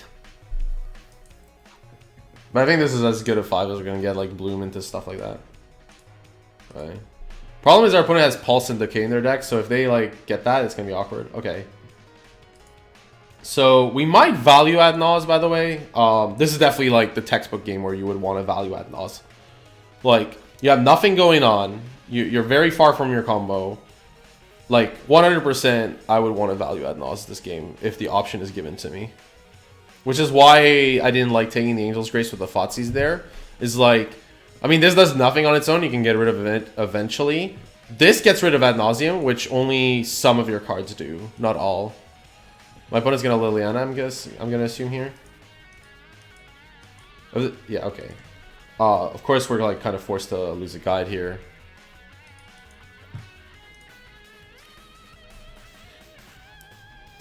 Interestingly, even if we draw Angel's Grace, we can't go off because I only have, like, this was basic island rather than, like, say, blue-white. So I don't have the mana to go off. Like, I can't, like, pitch guide to Ad Nauseam. Which is, again, unfortunate, but it's okay.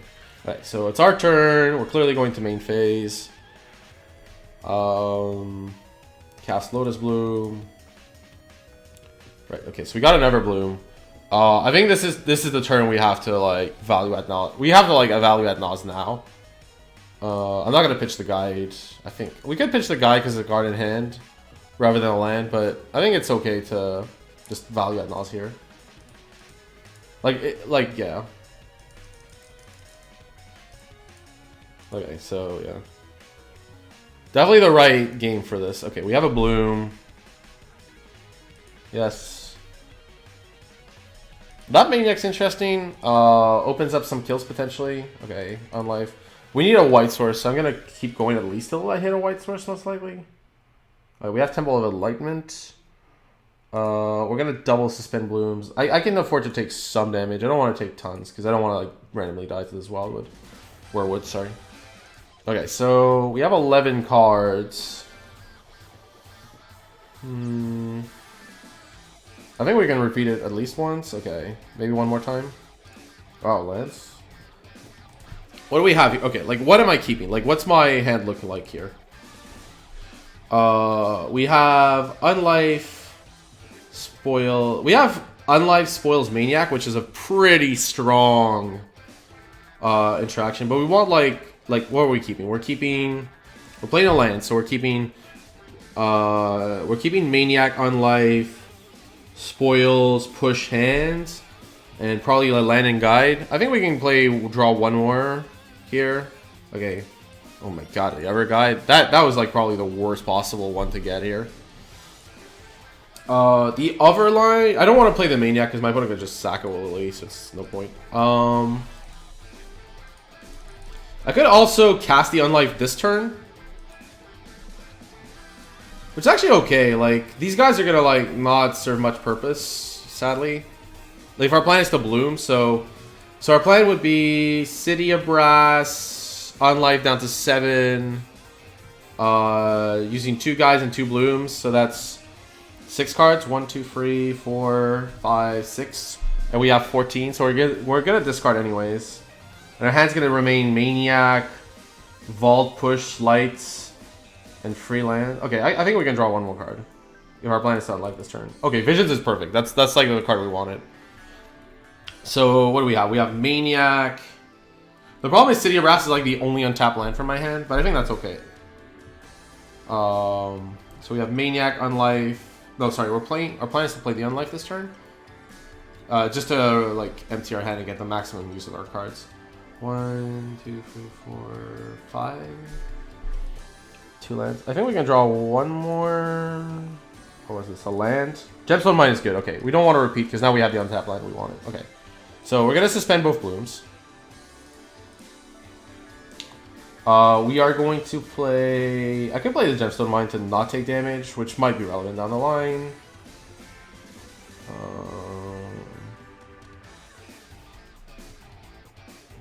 I think my opponent's clock is pretty slow though, but this is exactly free.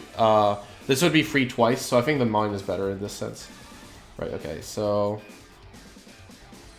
Cast the Gemstone Mine. Play Unlife for white. Guide. Yep. Okay. We have no game actions left. Nope, not this turn. Right, and now we're gonna discard Shores, Temple. This is taking long. These discards being long is really bad, but yeah. Okay. So now we have 2 blooms if we need to. How many lands? We should have enough lands to kill our opponent even from 15. So I'm not. If we have the like natural combo, it's good. Abrupt Decay on life. Okay, that's bad for us, of course. Kind of hoping they didn't have that, but nothing you can do. We discard. With the way our hand is, we can discard a push later if it becomes bad. So I'd rather discard this. City Brass or Temple. Right now we can't win even if we draw Grace because we need 5 mana. So I'm okay with discarding the City of Brass here, or I can discard the push. My opponent has 2 cards. I don't want to discard the push right now. You never know if like my opponent has something. So we'll discard. Discarding the push is awkward. I'm gonna discard the push. My opponent didn't play a creature. They have to have a literally land creature. It would be frustrating if they had it. Oh, they only had 1 card because they're discarding. Yeah, so discarding the push here is okay. Because like this Liliana ultimating is still a problem. But yeah.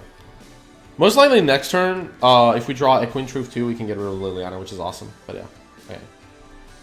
So blooms come. The blooms will help us down the line too. We are at 9 minutes on the clock, so I have to accelerate a bit. These lines have been really hard, so I'm not like that fussed that it took me a while. These are some pretty hard lines. Comes off suspend. Come on.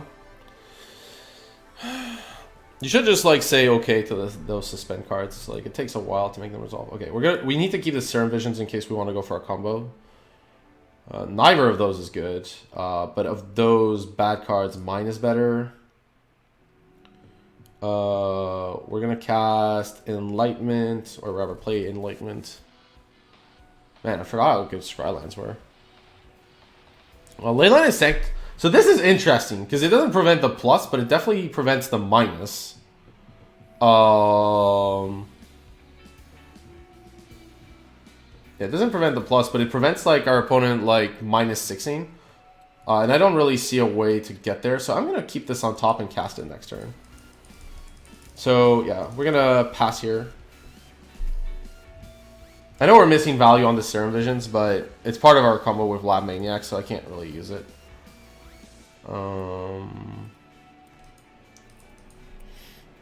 We're gonna discard a City of Brass here because this is 2 hits.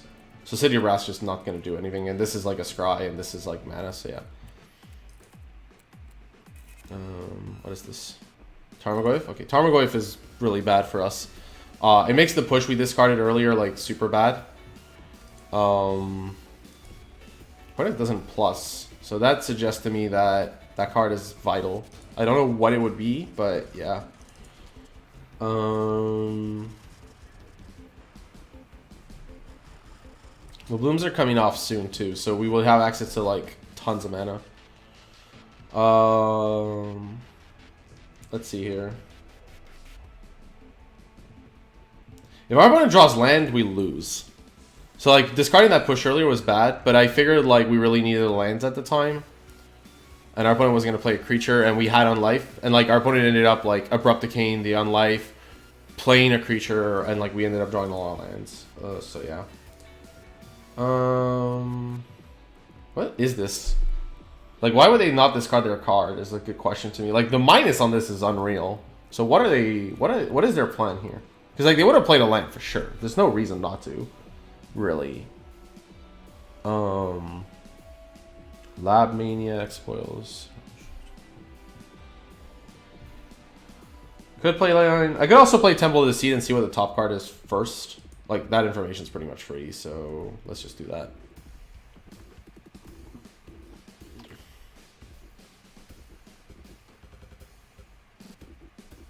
Oh, that's bad. Right, so...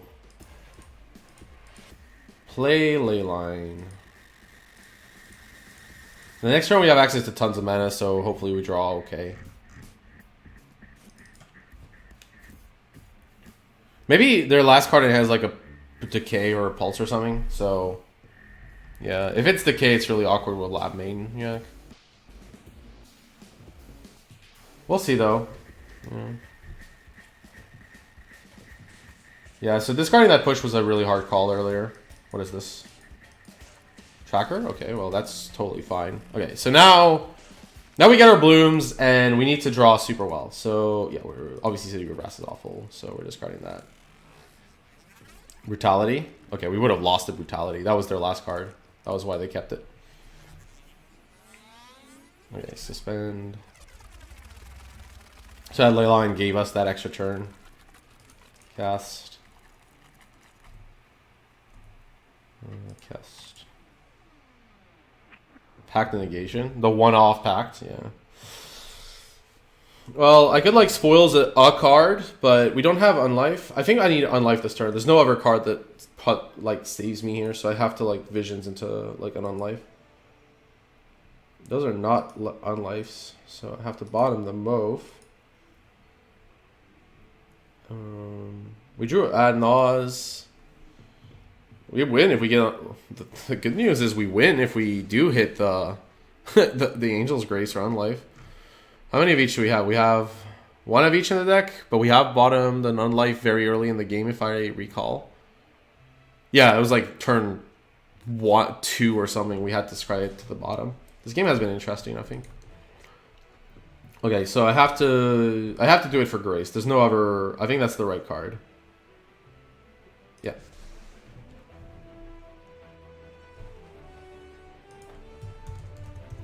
There's 3 copies of Angel's Grace, and yeah.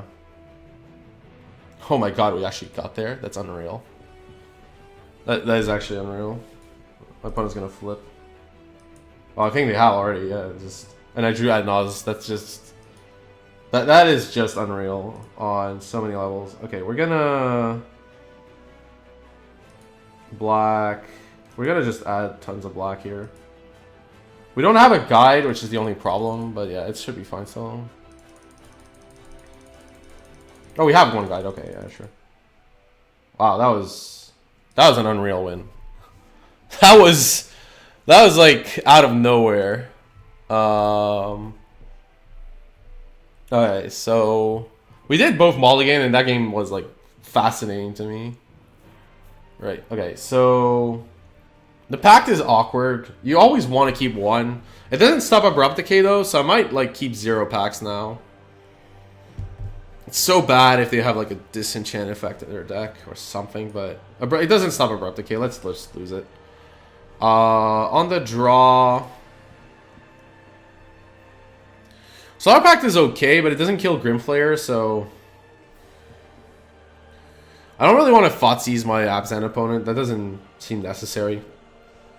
I could just play more on lives. I also forgot I boarded one. Yeah, for sure Angel's Grace was the right name.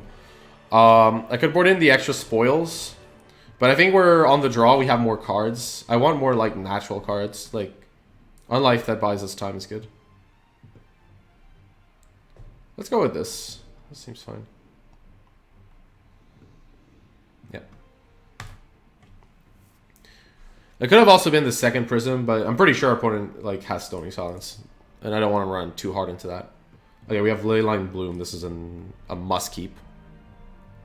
Okay, we have 5:30 on the clock though, so I'm gonna like play pretty fast. I hope I don't lose to the clock. That like I think after winning that second game, I really don't want to lose to the clock because I thought I played that second game pretty well. I don't like clearly not perfectly, but I thought I played that well. Like I played to my outs, we got lucky, and it's like a great game of Magic. It's like exactly why you want to play Magic is like those games that are super fascinating, like Razor's Edge, come down to like a top deck. Yeah, okay, Leyline. Okay, we're good. They have Maelstrom Pulse, so this is a lot easier to kill. So I'm not gonna like. It just allows this Bloom to like go on suspend for free, which is nice. Okay. So I got Serum Visions or Slight. I kind of want like a second bloom right now, so I'm gonna slight for that reason, just to increase my chances of getting a second bloom. And we can stack later our deck. We're gonna get the Ad Nauseum here though. That's what we're looking for, and suspend Lotus Bloom. Cool. Normally you want to use these to dig and these to set up, so it's better to do Serum Visions. But like a bloom would be nice, so a second bloom would be nice for mana. Like I never have to worry about mana. Right. So here we want to set up, so we're gonna play a Serum Visions. We drew Angel's Grace, so we have our combo. That's awesome. Let me think. We have free mana. We probably just win here pretty easily. So I don't want Unlife as a result. I probably don't want Serum Visions. I guess, like, having a blind card be Serum Visions is okay. Yeah, it's fine. It's fine. It's fine. It's fine. We'll keep the Serum Visions here. Because then we draw into it. And we're guaranteed to not have a bad card off the blind draw. Serum Visions, okay, so I think we can bottom both. How much mana do we have? We have 3. This is 6 with Lotus Bloom. So I would bottom both, to be honest here. Right. We already have like the mana we need because of the city. Could be okay to have like the extra land, I guess, but yeah. If our opponent like Abrupt Decays the Bloom on upkeep, that's super awkward. So like the one thing I am looking to get is a Simian Spirit Guide, so I can combo off in response.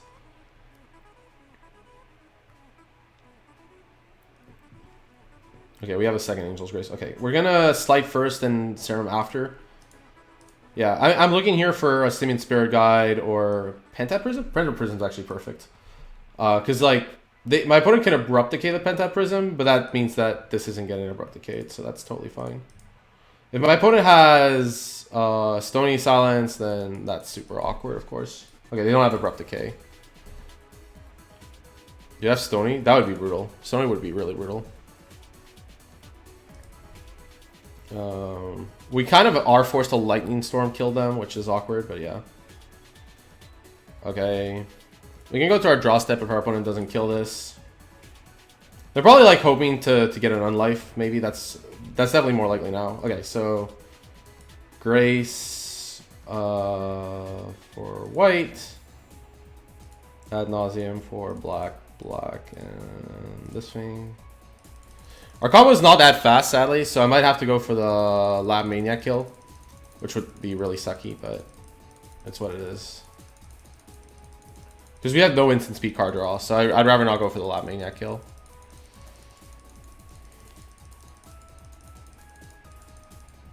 Like in a normal game of Magic, I'd 100% just Lightning Storm them and that would be it. But we're on chess clock Magic. And there's no like instant speed card draw, so I'm forced to... Pact wouldn't help anyways to protect our Lab Maniac.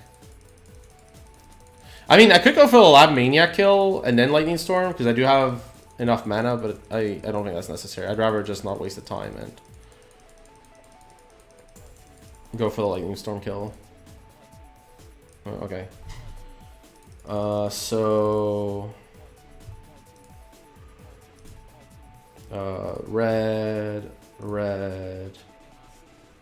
Red. Okay. Then we want to discard some land cards. Opponent's at 20.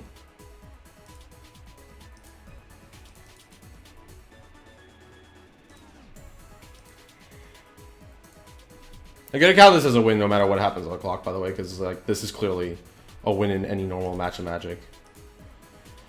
7, so it's 3 plus 14, 19. I need one more. Right, so this is 4, 9. Okay, so we're gonna F2. No. We're gonna always yield to abilities from... No. That I can... Oh, always yield to abilities from Lightning Storm. You control... Okay. No. No. No. How many counters is this? Oh, I even went overboard. Okay, well, that's fine. So it's at 18, and that's lethal. If our opponent discards, yeah, that, okay, we win the match. Cool. I thought, like, game 2 was super, super good, though. So, yeah.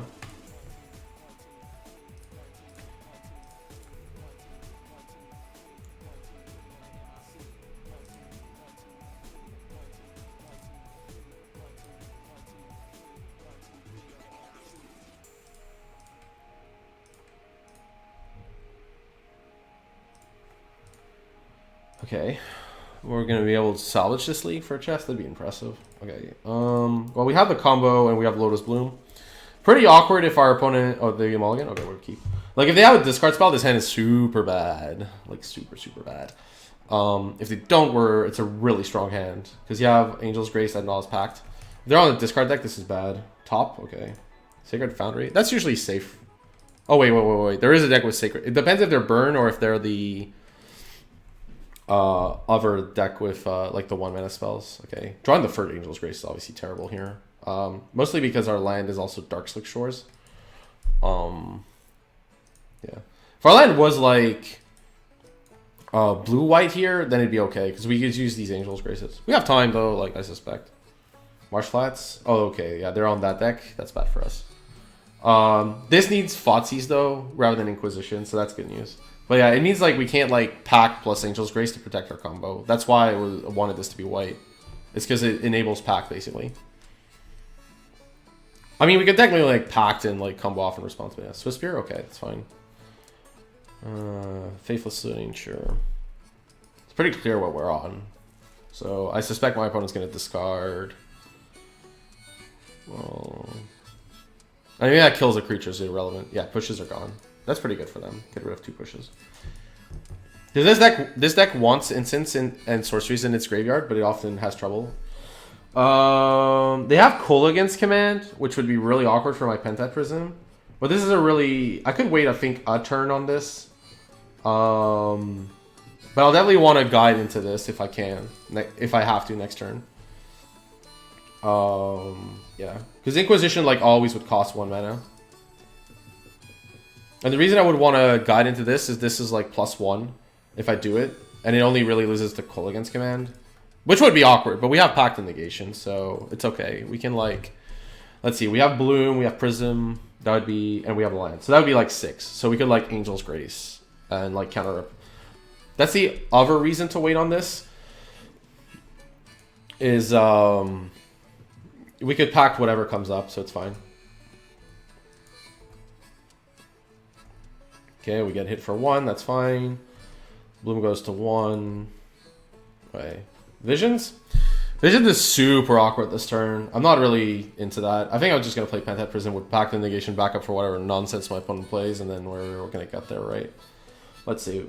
This would be 3 mana, 6, and we have Pact. Yeah, that's more than enough. Okay, we're going to cast this for...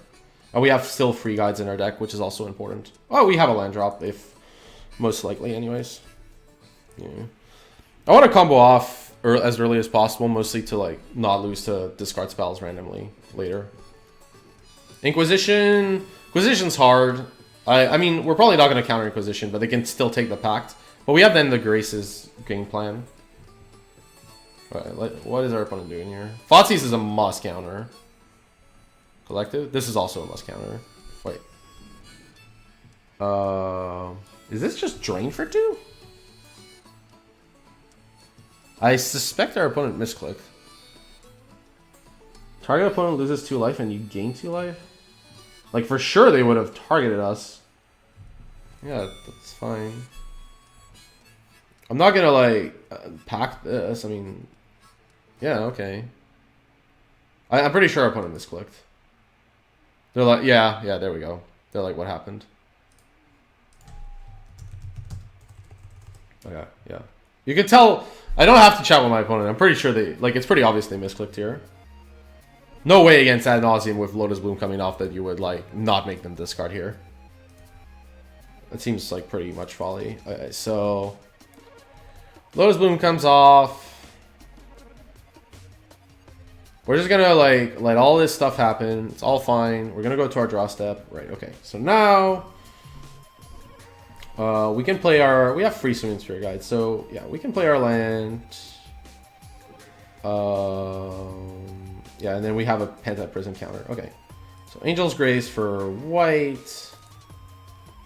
Ad Nauseum for this stuff.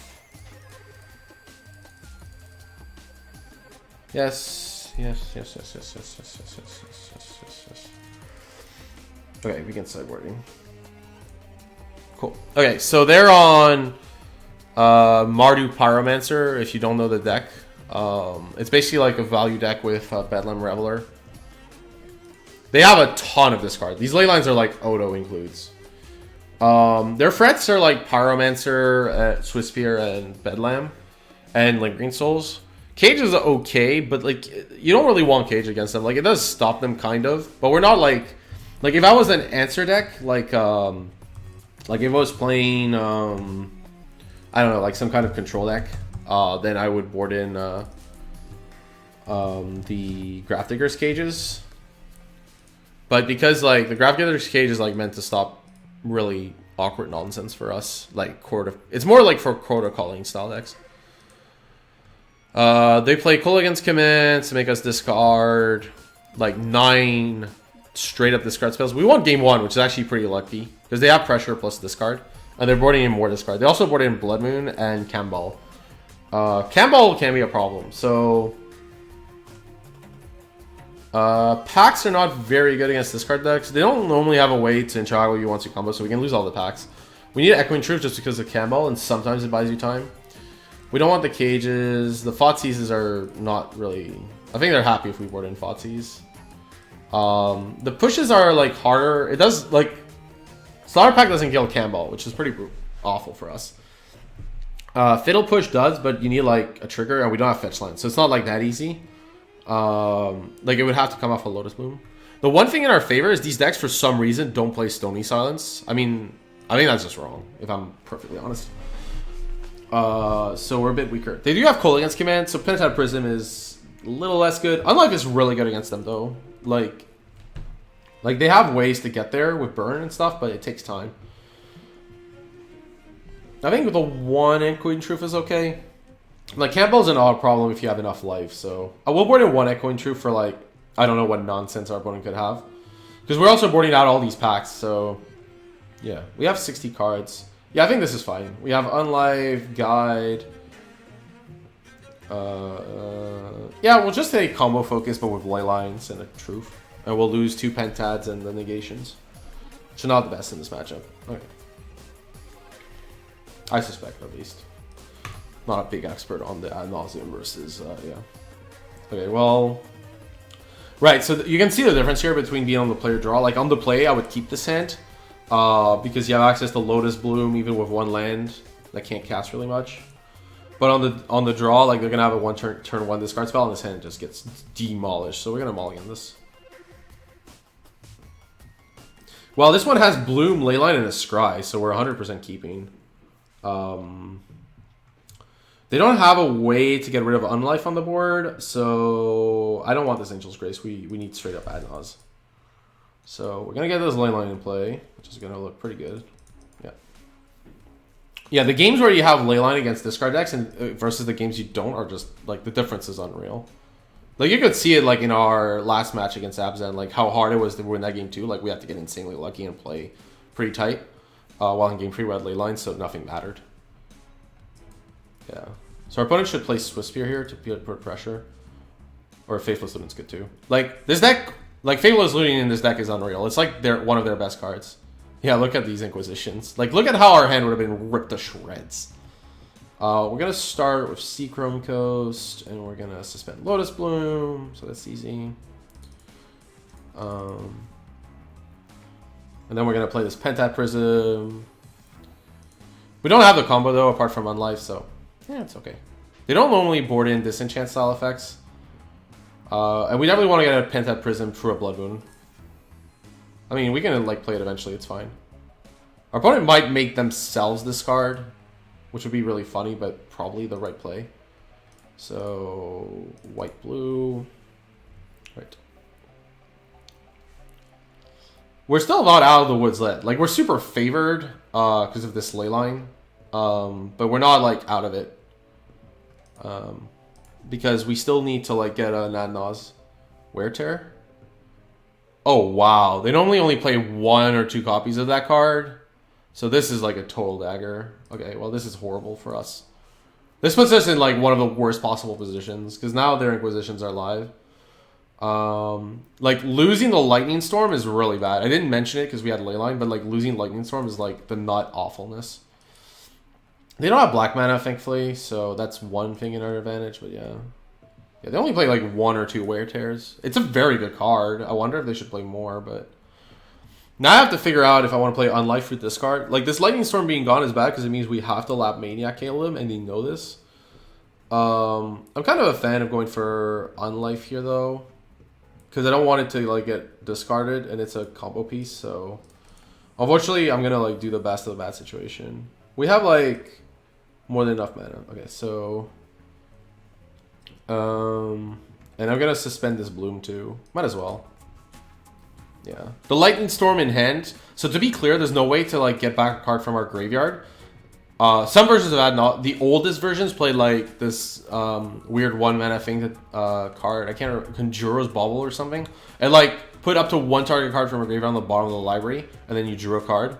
So it's very like the early versions of that Nauseum played it to like fight this card. The more modern versions are like, well, that doesn't seem necessary. Okay, Molten Rain are wow. This is different levels of hate. Like that Wear Tear was super brutal. Now we can't win with ad nause, which is really sad. Our opponent just disrupted our mana pretty hard. But they don't have black mana, which is a big edge for us. And they discarded these Inquisitions too. They probably have more though. So Lotus Bloom comes. On life? Okay, well, we don't need a second one right now, so we're gonna just pass.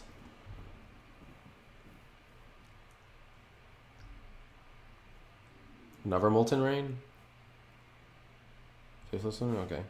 This is bad, because it gets them towards discard pretty quickly. That Wear Tear was just awful for us. They also have Kolaghan's Command, so killing this is actually a problem. If they're like smart, they'll take this Lightning Storm and we're gonna be dead. Yeah, the Wear Tear like totally demolished me. Like really, really bad for me.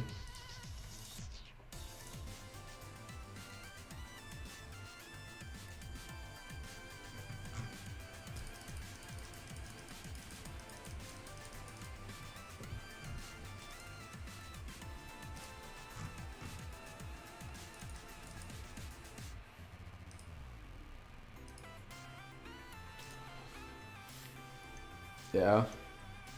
Blood Moon? Okay. We get to see this Blood Moon. Bedlam Reveler. So they discarded some cards they couldn't really cast, yeah. Ew, this Black Source is bad. How much damage is all this? I think the Unlife is gonna save us a little bit, but yeah. We have a second Bloom coming. Okay, we're gonna play the City of Brass. So now they have 5, 6, 7, 8, so they need 1 more damage to crack the Unlife. I guess that's fine. Yeah. Yeah, like losing that Leyline. That Leyline still helped us because they discarded 2 Inquisitions, but yeah, the Wear Tear destroying the Pentad, forcing me to use the Simmons Spirit Guide was... Ugh. And it was correct, too, to use the Simmons Spirit Guide for Unlife that turn. Although the second Bloom... The second Bloom could be good for us if we draw into... If we draw into ad nause. By the way, our opponent probably has lethal. This has prowess anyways. Like, they need to cast any instant or sorcery, so their hand has to be literal free non-instant slash sorceries. Like non-creatures. Like they have to have drawn only young pyros because Bedlam like helps them get there. And they have Blood Moon, but they can just flash back this Lingering Souls. So like 100% they... Yeah, I agree with the flashing this back. Because it puts like lethal and it helps you get to a 1 mana discard spell if you don't have one. This is the right play for sure from my opponent. Man, that one off wear tear, so incredible. Right, so discard 2. They probably have like 2 lands or something, at least. They're tanking. That can't be that good for us. Now the good news is we have more than enough mana to go for the Lap Maniac kill if we draw ad nause. They discarded Looting and Foothills. That's okay. If they discard these two, they had that. Okay. Clearly they're gonna take the Lightning Storm here. And clearly not casting it, so yeah, it's going to go away. And our opponent like kills us for unlife, so we need to draw into like spoils and stuff. Yep, that's okay. They're correct in taking Storm, like, because we could like draw spoils and exile our own win condition. Okay, well, Lotus Bloom's coming, so we need to top deck. We haven't really seen much, to be fair, so that'd be cool. Leyline, okay. The Leyline of Mockery. Yeah, we can see it here. Yeah, they have overly full. If we pass the turn, they know they win, so there's no point to like delay it. Yeah, we basically needed like to draw into ad nause. Echoing Truth would have bought us a turn, I guess. Okay. So that was brutal. It turned out like just the getting the Disquisitions discard was enough. That game we kind of like lost to our own deck though. Recalls, packs, no slaughter. Wear Tear was so brutal. Wear Tear is like making me consider having a pact. That's how bad it was for me. I think we can still keep in the Echoing Truth just in case, but it is a bad card. Man, Wear Tear. The problem with Pact is I have to pay it with Angel's Grace most of the time, so it like costs 2 cards. It's like a really bad Force of Will. I might need it though. Like if I combo off with Unlife and my opponent like destroys the Unlife. Maybe not need it. Need it is the wrong word. They can make me discard the Pact if they want to though. It's so bad against the discard decks. Except if you have like Leyline. And my opponent only has 1 Wear Tear. I think it's okay. We're gonna take the risk. We're gonna run this back.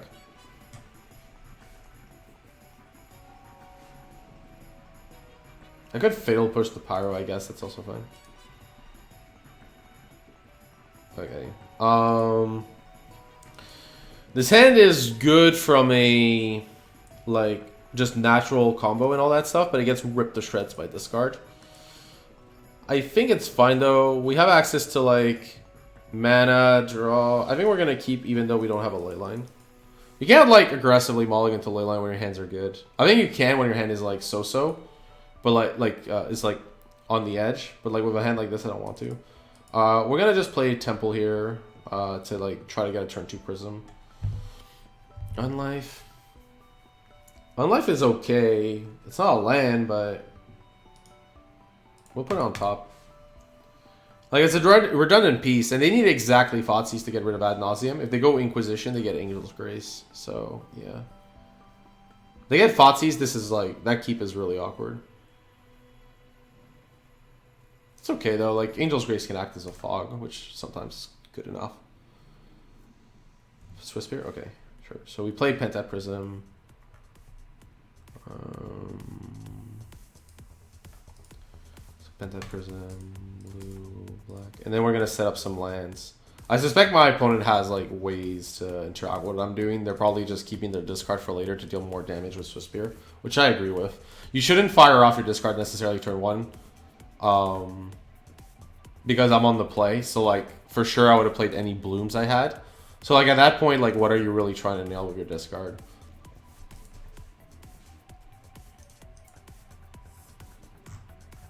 Yeah, Thoughtseize okay. Thoughtseize is unfortunate since most likely my opponent's gonna take the Ad Nauseum since they see both.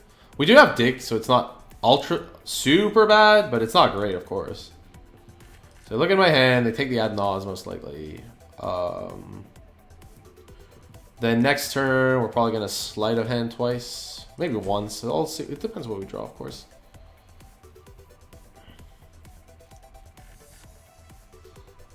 Angel's Grace. That's a weird card to take. I don't know why my opponents are so keen on taking Angel's Grace. Where their Thoughtseizes. It doesn't seem that great here. I guess it like turns off my combo kind of for a turn. If my opponent has wear tear, this makes sense. Okay, we have spoils. I don't want to use the Pentat Prism counter to play on life. I want to make my land drops. So we're gonna go for sleight of hands. Basic Plains is probably good here, the best here, just because our opponent has Blood Moon and showed that they boarded in. Yeah. Yeah. I mean, yeah, it's most likely our opponent has Wear Tear if they're taking Angel's Grace.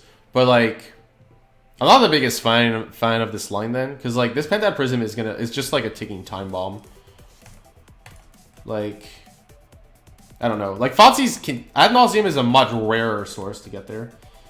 So this is interesting. I can get Leyline.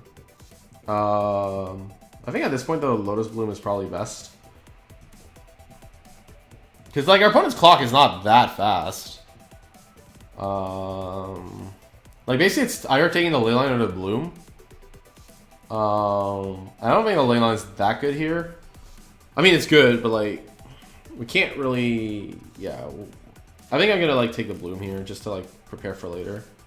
So play Plains and suspend Bloom. And then pass. They could have Cool against command, which would be a little unfortunate. Yeah. If they have Wear Tear, like, I still would take the Ad Naus. Like, this is not the, like... This is a dangerous card.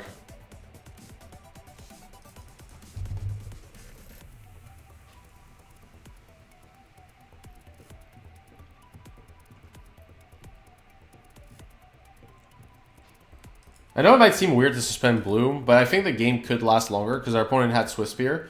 And that turn, if, like, they're not afraid of Unlife, like, we could combo turn free, of course, but I think that turn they should have gone for Swift Spear. Not Swift Spear, Young Pyro if they had it. So I'm pretty sure they don't have Young Pyro, or they played it incorrectly. Like, if your opponent has, like, turn free combo with Pentat Prism, Simian Spirit Guide, Angel's Grace, Ad Naus, yeah, right. This is what I mean. Like, they don't have Young Pyro. So the clock isn't that fast. This is a pretty slowish clock. Okay. So I could play the Unlife. How much mana I actually have? 5, 6. Yeah, so Angel's Grace would work, but like, yeah. I could play it, but I get demolished by Wear Tear. I could wait for this Loaded Bloom to come off suspend. I do need the mana from Pentat Prism currently. And the Unlife can get taken by discard. So it's still, like, probably worth playing the Unlife here, but we lose the Prism potentially, which is bad. We have Unlife Spoils. What did we bottom? What was the last card we bottomed? We bottomed Gemstone, because we took Plains, right? No, we bottomed Leyline, right. So we can't...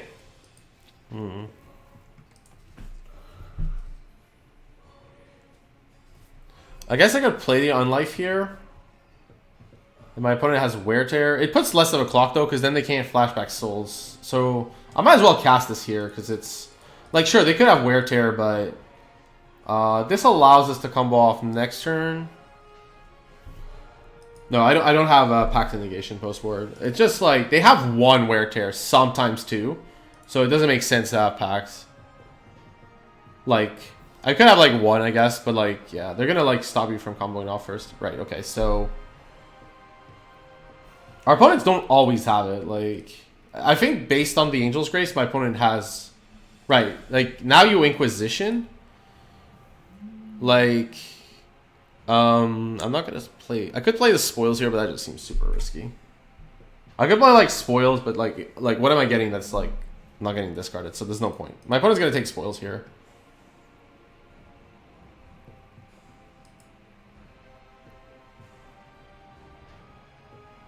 Yeah.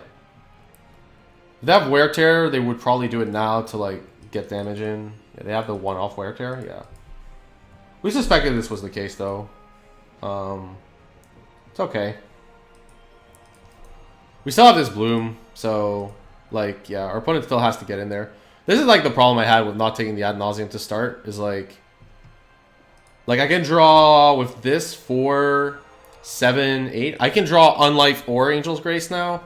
And Ivor does the job, while, like, If you like, you're playing, your whole game plan is like around wear tearing the Unlife and the Angel's Grace, but like now you need a Fot. Oh come on, really?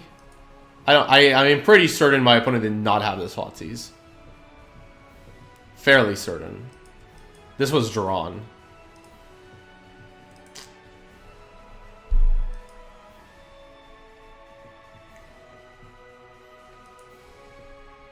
Yeah. That Fotsies was drawn that turn. Because you would definitely Fotsies rather than Inquisition that turn if you had it. Bedlam Roller? Okay. That was very unfortunate. We can still win. It's just hard now.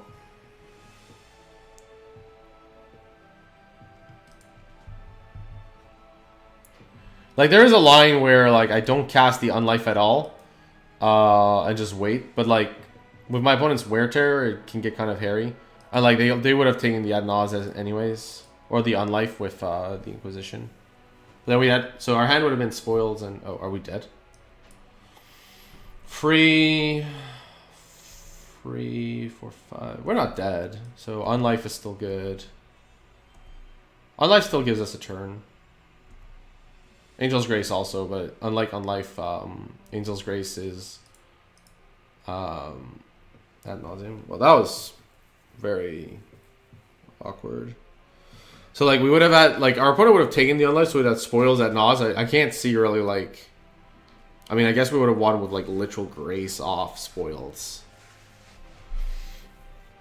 We obviously can't win here. We can't survive. Actually, can we? It doesn't look good. I'd have to... What would I need to win here? I'd have to Ad Nauseam into Angel's Grace, most likely. Because I don't have the mana for Unlife, right? How much do I have? 7? I have the mana for Unlife, actually, with Guide. So, I have to... But, like, I'd have to, like... But I'm at 2, so I can't. So, I have to hit literal Angel's Grace and only lands otherwise. So I need to hit, like, probably to win, untap White Source. We go to 1, but we have no cards left. Apart from, like, lands or zeros. Okay, well, let's just do this and... Might as well. For the lulz. Right, so Serum Visions. Yeah, we're dead, by the way, yeah. Okay, so I just like looking at the cards to see what we would have drawn. Yeah, so if I didn't run into the Wear Tear, my opponent would discard the Unlife, so I'd have a Spoils of the Vault in hand. But I'd have no way to value it, so yeah. Okay. We would have lost. Okay, what do you think? I'm just gonna finish off this league. Like, it's fine that I'm gonna like concede the last match of my opponent so that they get the win, and the prizes and all that stuff. But yeah, I'm gonna finish there. I think the first 2 matches were, like, if you want to look back, are interesting. Like, I lost them, but that doesn't mean I think the deck was bad. I think I just played it poorly. I have 5-0'd with Ad Nauseam before, so it's not like I'm totally unfamiliar with the deck. It's just like a little bit, like, the games were like, the lines were pretty hard. And I wasn't, like, as focused as I needed to be to win those games. I think Ad Nauseam is a very unforgiving deck on, like, a lot of senses.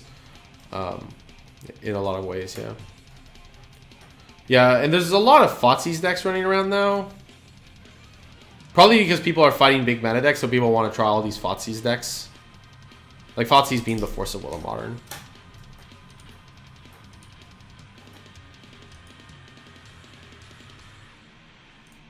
I'll skip this.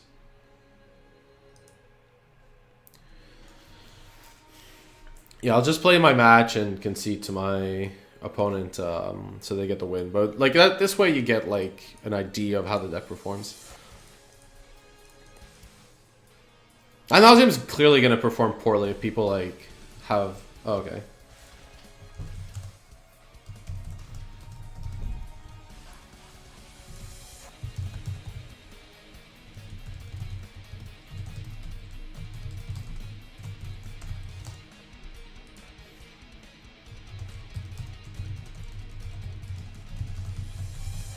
Yeah, he's a friend of mine, so I'm just letting him know. By the way, so... Right, so he's 2/2, yeah, okay. This hand has a lot of mana, but it has no combo pieces. I think I have to mulligan this. This has a combo piece in Lotus Bloom, so we're gonna keep. We also get a free scry. The white source is important, but we have lots of mana, so I'm gonna bottom this. Apparently we're playing against something sweet. I hope, well, he's saying it's a new deck, so I don't know if it's like sweet. He's saying he's trying one. Right, so suspend and Darkslick Shores. Then Darkslick Shores Pentad, and then just hope to get there. Normally Horizon Canopy means our hand is pretty safe from disruption. That is not a good sign though. If that says humans, we are pretty much dead. Yeah. Humans is Kite Sail? Okay, yeah. If my opponent gets Medley, this is a super hard matchup. They have Kite Sail Freebooters and Medley Mages. My god, this matchup's hard. So obviously my opponent could take Angel's Grace. I think here it just takes a combo piece forever. Like pre-board, we have no way to get rid of Freebooter. Yeah, Pentat Prism. We have tons of mana. That's nice.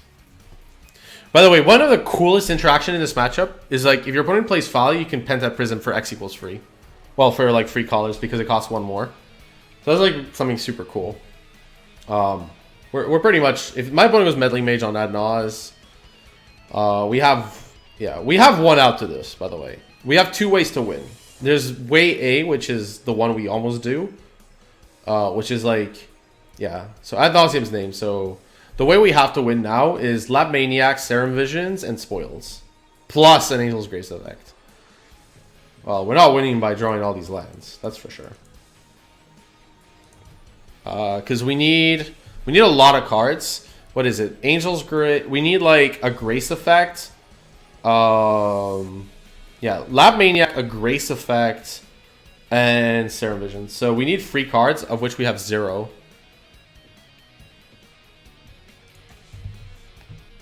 This is a horrible matchup. Okay, if my opponent names Lab Maniac here, they win. I think Spoils would work too. Spoils are me. Spoils are either Spoils or Lightning Storm. Okay, that was wrong. Naming Lightning Storm there is incorrect.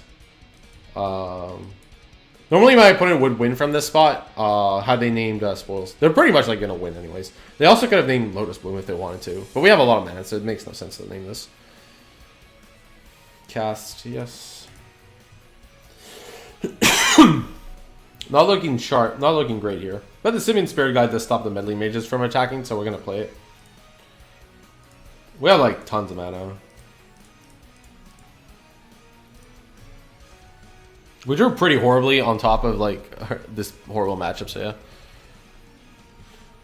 Yeah, that's the other line is you to like have a card less, you have to like get Spoils and hope that Lab Maniac is the literal last card. Okay, we're not stopping anything with this.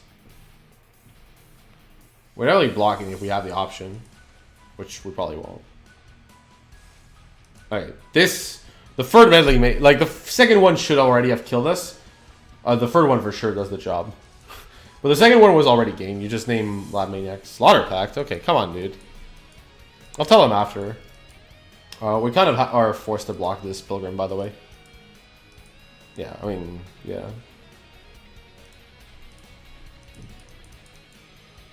Okay, so I think to win this game, we have to draw Unlife now. I don't think there's another card that wins. Angel's Grace? Okay, technically Angel's Grace gives us a turn. That might have been the card to name, actually, if you don't know like how it can kill you. Yeah, no cast for spells, so... Actually, maybe blocking was incorrect because this was gonna flip. Creatures and non-basic lands. That's okay. The fact this has first strike means that Unlife doesn't save us, which is super brutal.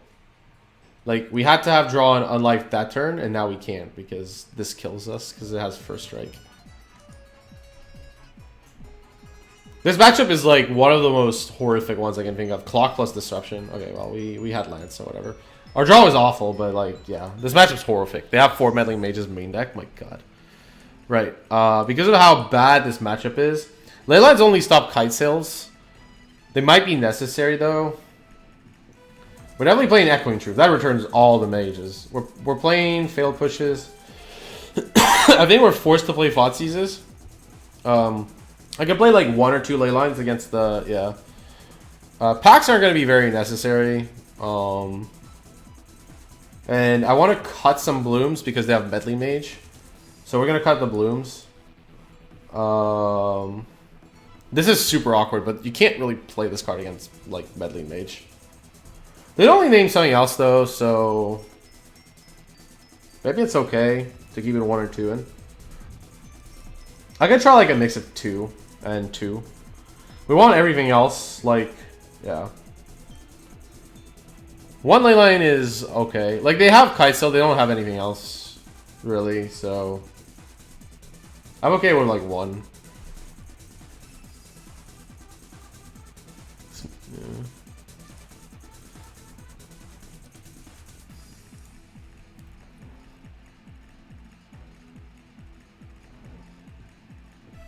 Well, we have combo and a push, so we have to keep. I can't, like... The 4 lands is a bit awkward, but, like...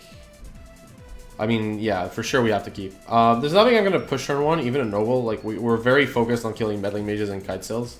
So we're going to, like... This isn't, like, a matchup where we care about the bird turn 1. Okay. Bottom that. And we got to know what we're looking for. We're looking for mana or like, answers to my opponent's creatures. Human... Some kind of 1-drop. Thalia is, like, kind of awkward, but beatable. So I'm not... super convinced about it. Black. What is like single black in humans? Okay, he just misstepped. That's fine.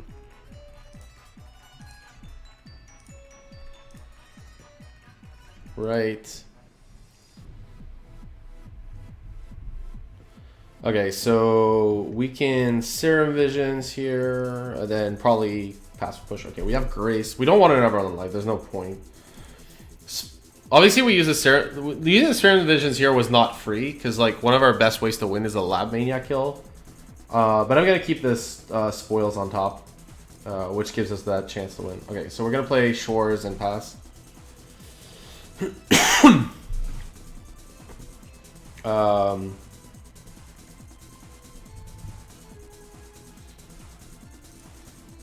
My opponent plays Thalia, like not Heretic or Far the other one, yeah.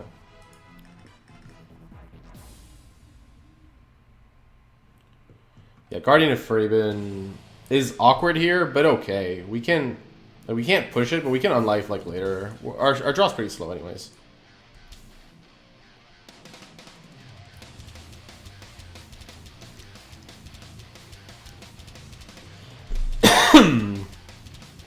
I think I have to like push here. I'm gonna play a City of Brass in case my opponent draws the other Thalia.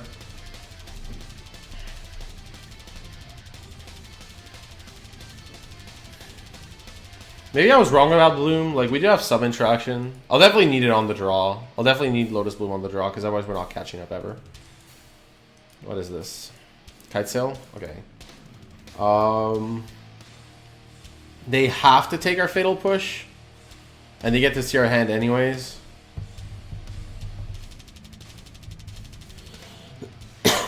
We might as well kill this, because at least it's dead. Like, our opponent's always going to take Fatal Push here, since, you know, we can just cast it for free, so it makes no sense not to. We could also push, like, something else, because our hand is pretty redundant. Like this Thalia. But I think that's okay, because we have Unlife. Pushing the Thalia might be correct. Because we have multiple interaction pieces here. Our opponent's going to take Ad Nauseum, and we still have Unlife Spoils. Okay, we're going to push the Thalia. Our hand's pretty redundant, so... yeah. Yes, our opponent gets a card. Ad Nauseum.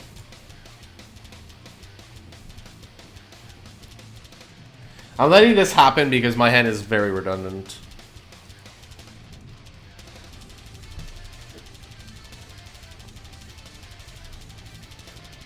There's of course a possibility of Meddling Mage, which would be awful, but...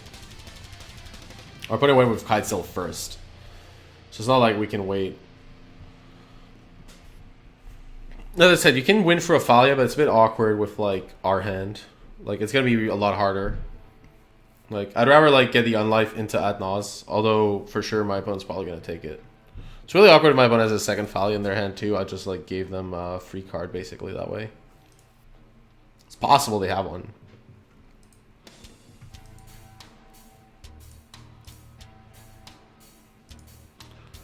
Man, there's a lot of people doing Ixalan Unlimited.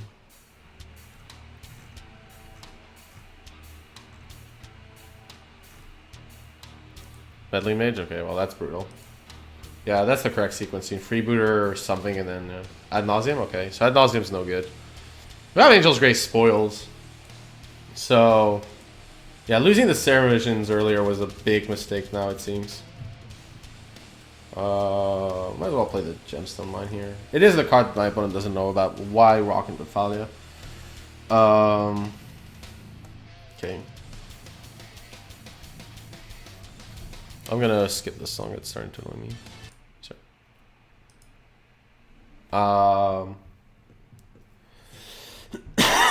This is pretty... Yeah, let's see. What is this? Another Meddling Mage? Really? Okay, no, this is something else. I don't know what this is anymore. It is Meddling Mage. Like, if my opponent had white-blue, this would clearly be enough. So, like... Blue, red... Okay, they have Mantis right here. Okay, that makes much more sense. And they're right... Okay, they're right to take Unlife, by the way, because... Unlife buys me the most time. Can't cast Ad Naus. Yeah.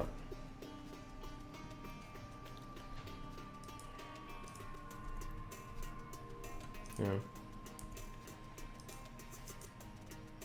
Be really sick if we like drew an answer to this Meddling Mage and then comboed off down the stretch. I don't want to like spoils for an answer to the Meddling Mage now. Because we don't have the mana. Like, yeah. Temple of the Seed? Okay. Because like I have Angel's Grace Ad Naus, but yeah. Let's see. Because that gets spoils for the answer end of turn. Like, well, we have the untapped land, so we don't want Dredge Reef. So now our line is going to be the spoils for an answer. What did we board in? We boarded in...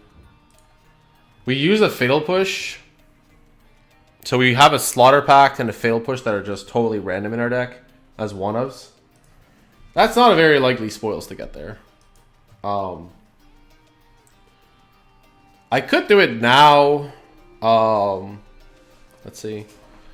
But if I draw Lab Maniac, it's not good enough. Okay. This is a hard line because like I don't want to lose too much life. So like if I like spoils into push on this Meddling Mage, then I can combo off if my opponent has literal nothing.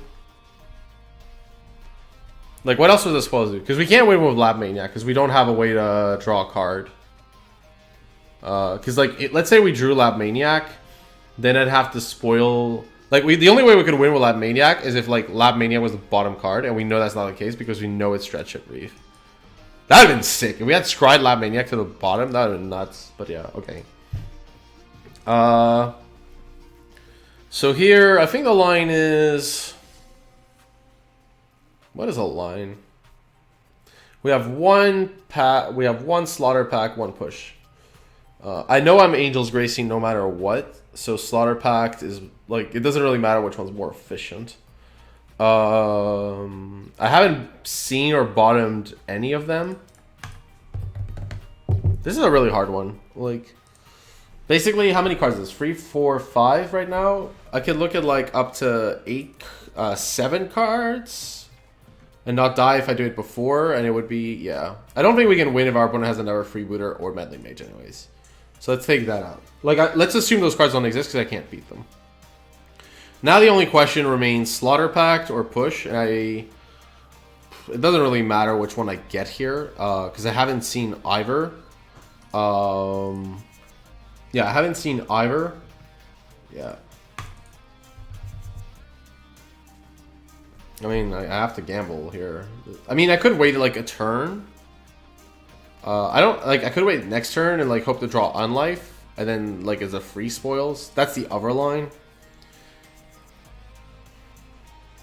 This is really hard because like my other line here could be to like take the damage, untap, like Phyrexian Unlife or whatever, and then I can take like any hit and it's fine. But like that's like definitely like getting 1 out of 8 cards is better than even 1 copy is better than 1 draw step with 3 copies.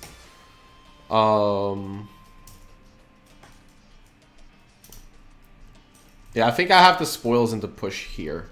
And if my opponent has anything, I'll lose. Like, literal anything. Alright, so we're gonna spoils. I guess we could do push into the more mana intensive one. And technically, we wouldn't die right away, so yeah. We'll get the... We'll name Fiddle Push, because that's the best one here.